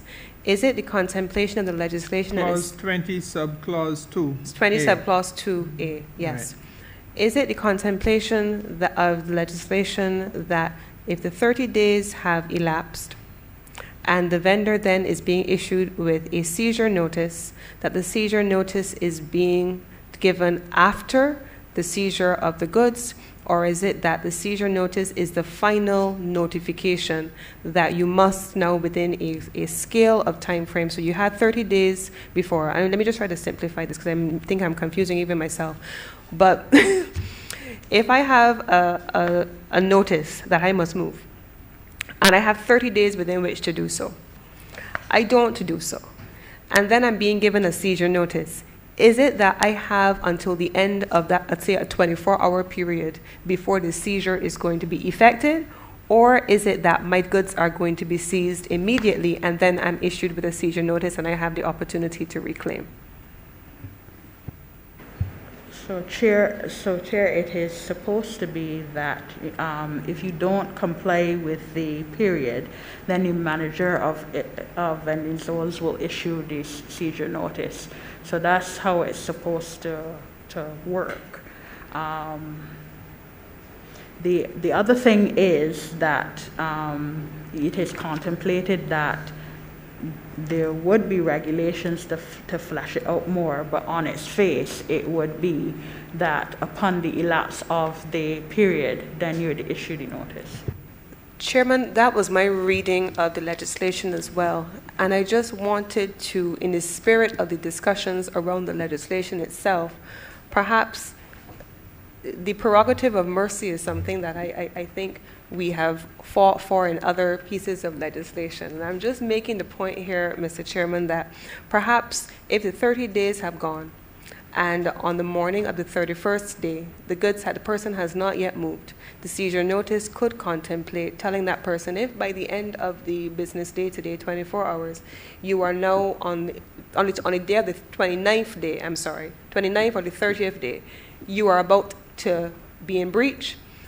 If these are not removed, this is what is going to kick in, so that people understand that they have a last chance within which they must comply. And I'm just suggesting that rather than after the fact, that we do it before the fact and give people an opportunity to avoid having their goods seized. And I say that only because, Mr. President, sometimes, Mr. Chair, I'm so sorry, Mr. Chairman, sometimes people's failure to comply is not necessarily just a refusal. It's about that which is outlined in the basis of this legislation, earning a livelihood, and making a living. And so if people don't have an alternative as to where they're going to go and how they're going to support their families, them remaining in a given place may not be because they don't want to comply. It may simply be that they don't feel as if they have an alternative. And I just wanted to make sure that we were not too draconian, even though we are decriminalizing this. And I would like to be able to see persons have at least one last chance within day 30 to 31 to say, I want to avoid my goods being seized by the end of this business day, and the seizure notice take into account that time frame. Is this the same Minister Cummings who just warned us that we have to be guarded against the permissive society? It is, Mr. Chairman, and so context matters. And I'm saying that you have a framework here that allows for grace. And so the grace is 30 days. You have a set time frame. And what I am suggesting is that by the time that time frame has elapsed, I would not want to have a person on day 31 say, I didn't realize that the time went so fast. Let them have the seizure notice on day 30 to say, if you don't pick this up and you don't move by the time frame, you are going to have your goods seized. And that may be the impetus.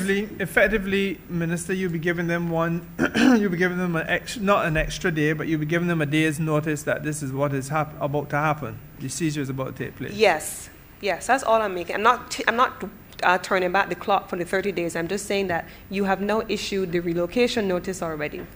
And before you issue the seizure notice, it should be before and not after the fact. Mr. Chair, I think that there's also a practice in the, sometimes the court gives, I'm not sure, I think this is something that we need to think about.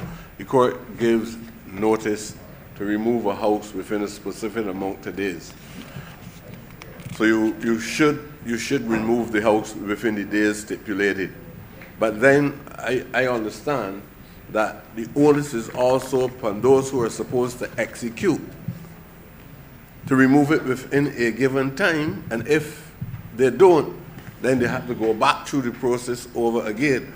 So if at any time you notify a person that within 30 days you must do A, B, and C, the onus also has to be placed on you that you must take action within the next 5 days or not. If that time expires, that is nothing to do with the person who must be removed, the vendor, right? But the person, the manager, the enforcer, right, also ought to have a certain amount to time, limited time, to execute the decision. And if it does not, he has to go back through the process, so the vendor might end up being there for the next 3 years. He has to do his work right. But you see, I'm trying to get away from all of these burdens falling on the vendors to honor agreements. I'm sorry, Minister. Honorable Member. That last point eluded me. I must confess. You didn't it may be my difficulty. My poor way of explaining myself. You're usually very clear. I thought you were. I am prepared to accept responsibility. I believe the Minister of Tourism I did, Chair. The leader, the Baptist Workers Union, in these circumstances, and we hope that's from where she speaks, they both would probably be able to articulate that. They'd be a lot more lucid than I am. Just restate your submission. All I'm saying that the burden is placed on the vendor to move within a given period, 30 days. Right. But I also believe a responsibility must be placed on management to execute his responsibilities within a given time. If that time expires, then he knows very well that he has to go back through the entire process again and send out a fresh notice, giving the person another 30 days in order to take action. Chairman, just... Sir, my brain is at a point where I am not a top-down approach. There are top-down well-diggers inside here. There's all well-diggers inside here. And everybody seems to be... Inside this committee, Honorable Member? I cannot allow you to disparage honorable members of the committee. No, I'm not. Probably might be observers. So I'm just saying that going back again to probably an area that people heard me express my views about. There's a lot of pro-colonial thoughts going on. And these laws that we're talking about was designed before many of us had any authority to say anything about the law, no more than being critical of it. Now that we have an opportunity, I don't want us to be absolutely guided by what people did before. I want to know what is it that we can do now, at least to take some of the burden. If we're talking about decriminalizing, even we got to be very careful that we don't become regimental. So you might decriminalize, but then you become regimental. For me, regimental is equally as evil as criminalizing. So I'd say that put some emphasis on the role that management must play as well. Management must not be perceived in these discussions as dominant paragons of virtue. We come out of a history where management was always very sinister. I'm saying that cannot be our approach. So if a manager, he or she is going to say 30 days notice for you, I want to know how much days we are going to, the limitation we are going to put on him, rather than leaving the man there every day worrying about if he's coming today or tomorrow. The man will know that 5 days passed and he did not execute.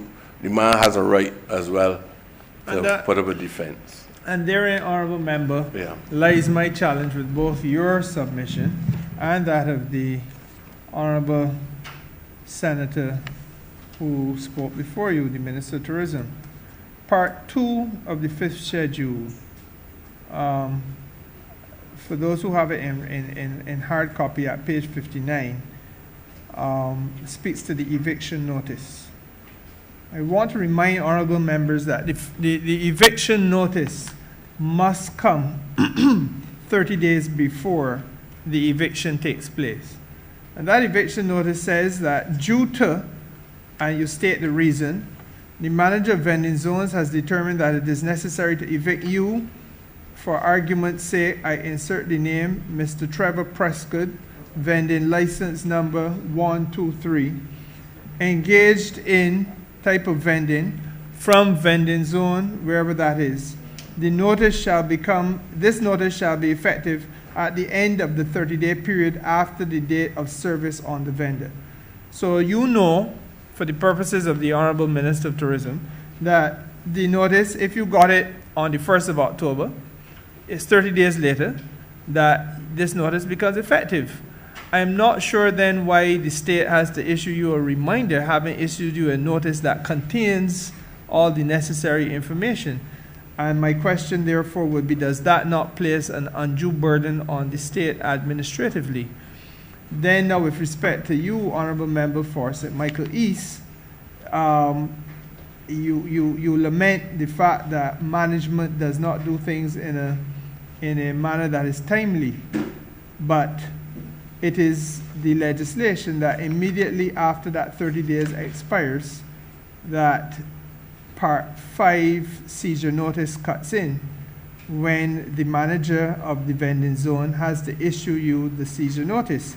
Now, I don't know that it is practical to expect that in every case, one day after the 30th day, you're going to get the seizure notice put in your hand. It may well be that that can't happen until 2 days after the 30th day. Or in circumstances where we may have had something happen on the island, whatever, it may take 3 days to get to you. But the point is, do we need to prescribe a time frame within which that seizure notice is put in your hand when the vendor now, and I go back to Minister Cummins' point about not wanting an overly permissive society. The vendor has been placed on notice that he or she, within 30 days of receipt of that notice, is going to be liable to have their goods seized. So you exercise good judgment and prudence and common sense. Do I need to wait for a man to come and hold my goods? Or do I begin to take steps from day one to put those goods in such condition that they can be looked after appropriately, rather than wait for the 30th day or the 31st, 32nd, 33rd day when the man come and seize them? So I'm not sure that we are, I don't want to say the arguments are not substantive, but the substance is eluding me. Mr. Chairman, if I may respond, and I may have to, I would not attempt, Chairman, to assert any real knowledge of the law. I am not an attorney, so I can't say what is normal in course of the law, but I do know of several instances, Mr. Chairman, whether it is an eviction notice where you are given notice to vacate premises. When that period of time has passed, you are then served.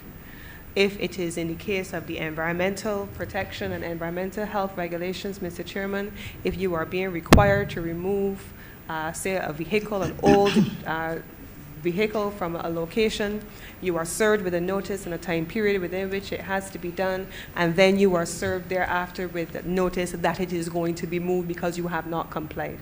And I'm just speaking of this particular legislation in the context of those two examples, where after you have been given notice, you are then told this is the enforcement action that is going to be taken, and you are given a reasonable opportunity in this instance, whether it is on the 30th or the 31st day, to comply with this. Otherwise, this action is going to be taken. And that is the basis on which I was making a recommendation. But equally so, I agree with the point being made by the member from St. Michael East, and the clause at part 3, where we were speaking about licensing requirements and so on, we agreed, and I understand it as a matter of principle, not specific to a clause, but to legislation and policy making generally, that there had to also be a set of standard operating procedures that then created an obligation on the state to turn these things around in a reasonable time frame. So if you have served a person with an eviction notice, and the 30 days have elapsed, and you notify them, yes, that there is about to be action taken against you because you have not complied with this notice, as is the case with the two examples that I gave previously, then the responsibility on the state is to act within X period of prescribed time as a standard operating procedure so that you do not have a scenario where things fall through the cracks in the system and a person remains in a location from which they have been evicted for 3 years, as has been mentioned by the honorable member for St. Michael East. It is a matter of ensuring that there is completeness of the circle and follow through both on the part of the vendor and on the part of the state within reasonable and predictable timeframes. I just want to hasten, though, to point out that the honorable members for St. Michael East used that 3-year period very arbitrarily. I do not know that's rooted in fact.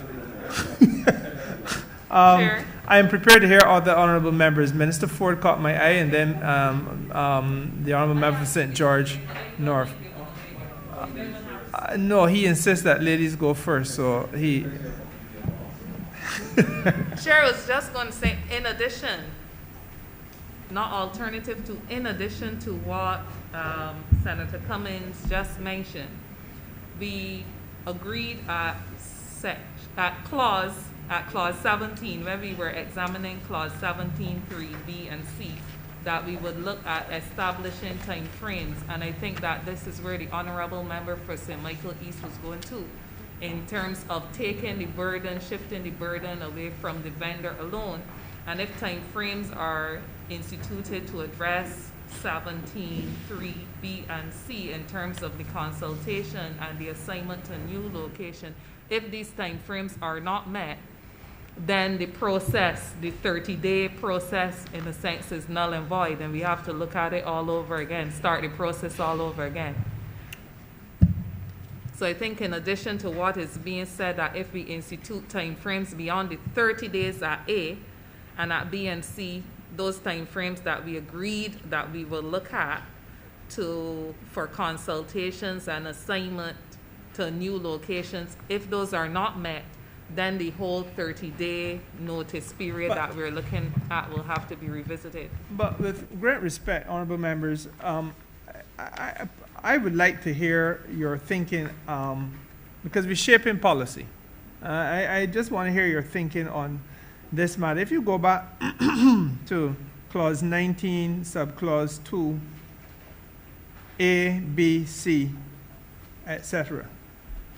We are trying, as I understand it, you are looking to place an element of responsibility on the state to move swiftly or within a defined period of time in circumstances where the vendor is in breach either of the conditions of his license, he's in breach of the provisions of the Act or any regulations made thereunder, or alternatively is in breach of any other relevant enactment, or that the vendor is in breach of his vending license, his vending license has been suspended or revoked, or there's an emergency within the meaning of the Emergency Management Act, or there's a danger to public safety, public order, and public health. My question is, what is the policy benefit to trying so strenuously to find a way to set this process back, dial it back to the start, to begin it all over again, in circumstances where the action being taken is one in which the responsibility or the obligation of the vendor has been violated and he or she is in breach, and worse yet, might be in circumstances that are conflicting with public health, public safety, or public order, or a public emergency.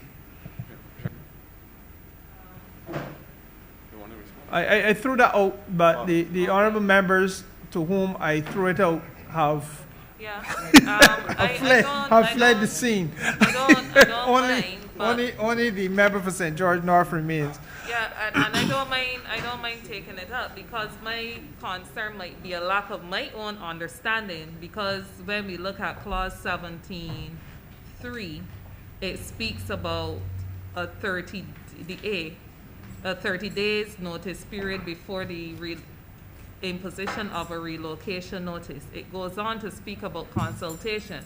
So my understanding is that this might be a charge being brought against a person, but not necessarily proved. Otherwise, why would you be consulting, etc.? So it is not an attempt to set the clock back. It is rather an attempt to make sure that the process is tight, so that if the state then is issuing, is putting in place this 30-day notice before the imposition of a relocation notice, is going further to ensure that everything else is airtight, so that you don't have to start the process all over again, but you can proceed along the lines that you have so determined, if you're so convinced that the person is definitely in violation of of their license and the other provisions. You want to keep the process tight and not restrict the onus to being on the vendor alone, but also on the state. I'm seeing the honorable member for Christchurch West Central. Yeah. I just want to say, Chair, and I suspect that is where you were trying to carry us in terms of the discussion, but as the minister who sits in the fulcrum of these types of bills, vending, whether it is Ministry of Environment, whatever, I think that if I sit down and tell you all the issues that we have as it relates to, especially in these dire economic circumstances, the issues that we have as it relates to payments, as it relates to subletting, as it relates to all the other issues associated with idiosyncrasies in this type of arena. I think we have to govern, we have to manage. And I really think before it gets to this stage where we are speaking about any legislation, there is an exhaustive process of consultation. I can say that from my ministry perspective. There's an exhaustive process where the vendor is given the opportunity to make amends. So before it gets to this stage of even serving notice 30 days or even an extended notice to quit or whatever, there is an exhaustive process that goes on. There's a process where persons come in and they make certain arrangements to pay off or whatever. So I'm saying before it gets to this, there is a lot of dialogue and exchange between vendor and manager, and then the situation is they're given a chance to make things amenable. And I think that this is the end stage of a long, exhaustive marathon. And I don't know if there's any other way that we can do it other than to just manage the process. Because without this type of legislation, I wouldn't be able to manage anything at the NECC, the honest truth. And I think that you may only add injury to an already difficult set of circumstances, if you were to say that you now dial it back by another 30 days. Bear in mind, and I want honorable members to be mindful of this, we are going where none others have gone before. This idea of 30 days notice is unprecedented. Effectively now you would be saying, well, instead of 30 days, now you shift the burden onto the state that they must act within 3 or 4 days of that 30 days, otherwise you got to take 60 days, which really makes the governance of the situation, it was wrong because it was problematical because it was not fair. The playing field was tilted completely against the vending community. Now we'd be asking for the playing field to be tilted completely in the opposite direction, which I don't think is what, in my judgment, we want. I think we want to have a more balanced thing where people are mindful of a certain responsibility. And when I go back to the notice that is given, the notice that you're put on notice that within 30 days your goods are liable to be seized. That is a period of time within which you can make amends or seek so to do. If you have not made amends or sought so to do, then the eviction cuts in.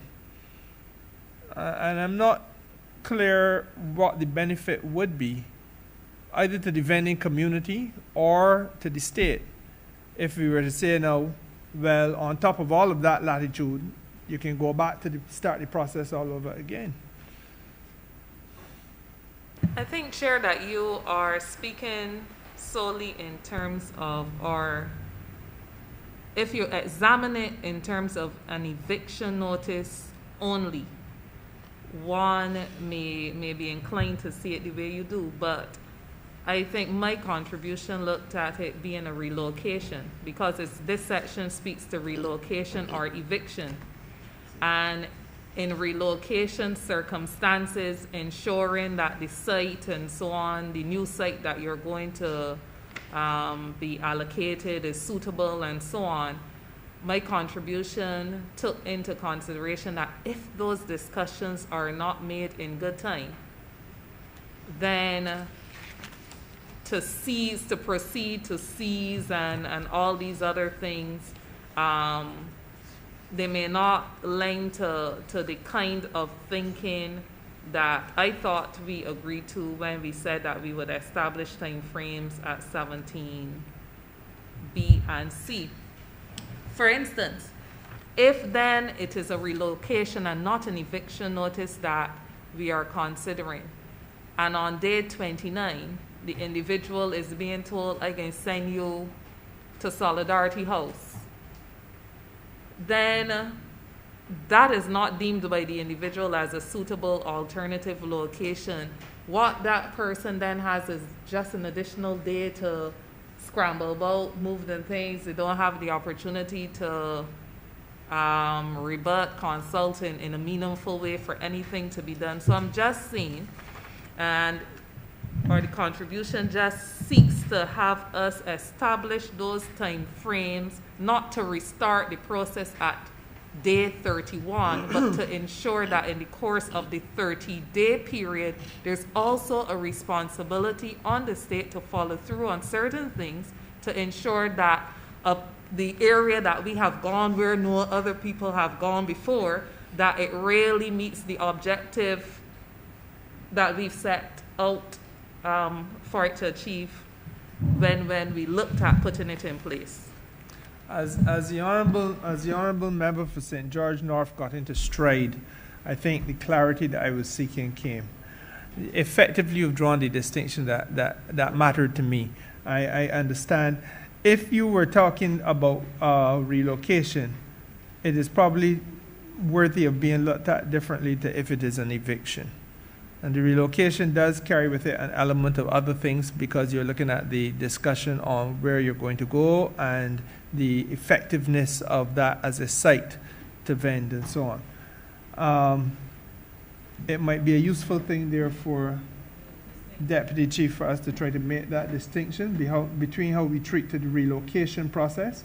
I could see that being bound by time on the part of a time provision being built in for the Crown to have, the state, because by the 3rd of November it will no longer be the Crown, for the state to have to, yes, the state would have to have a period of time within which to initiate and complete those discussions. Deputy Chief, you following me? Right. As opposed to so that would be a separate form of treatment from how we would treat to an eviction.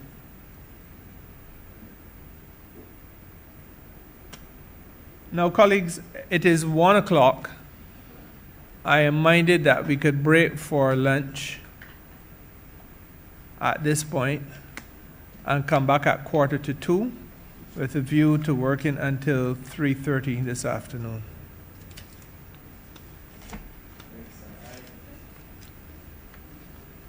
So we will take 45 minutes lunch at this point. Those colleagues online, we will then reconvene at 1:45. Grateful to you all. Thank you.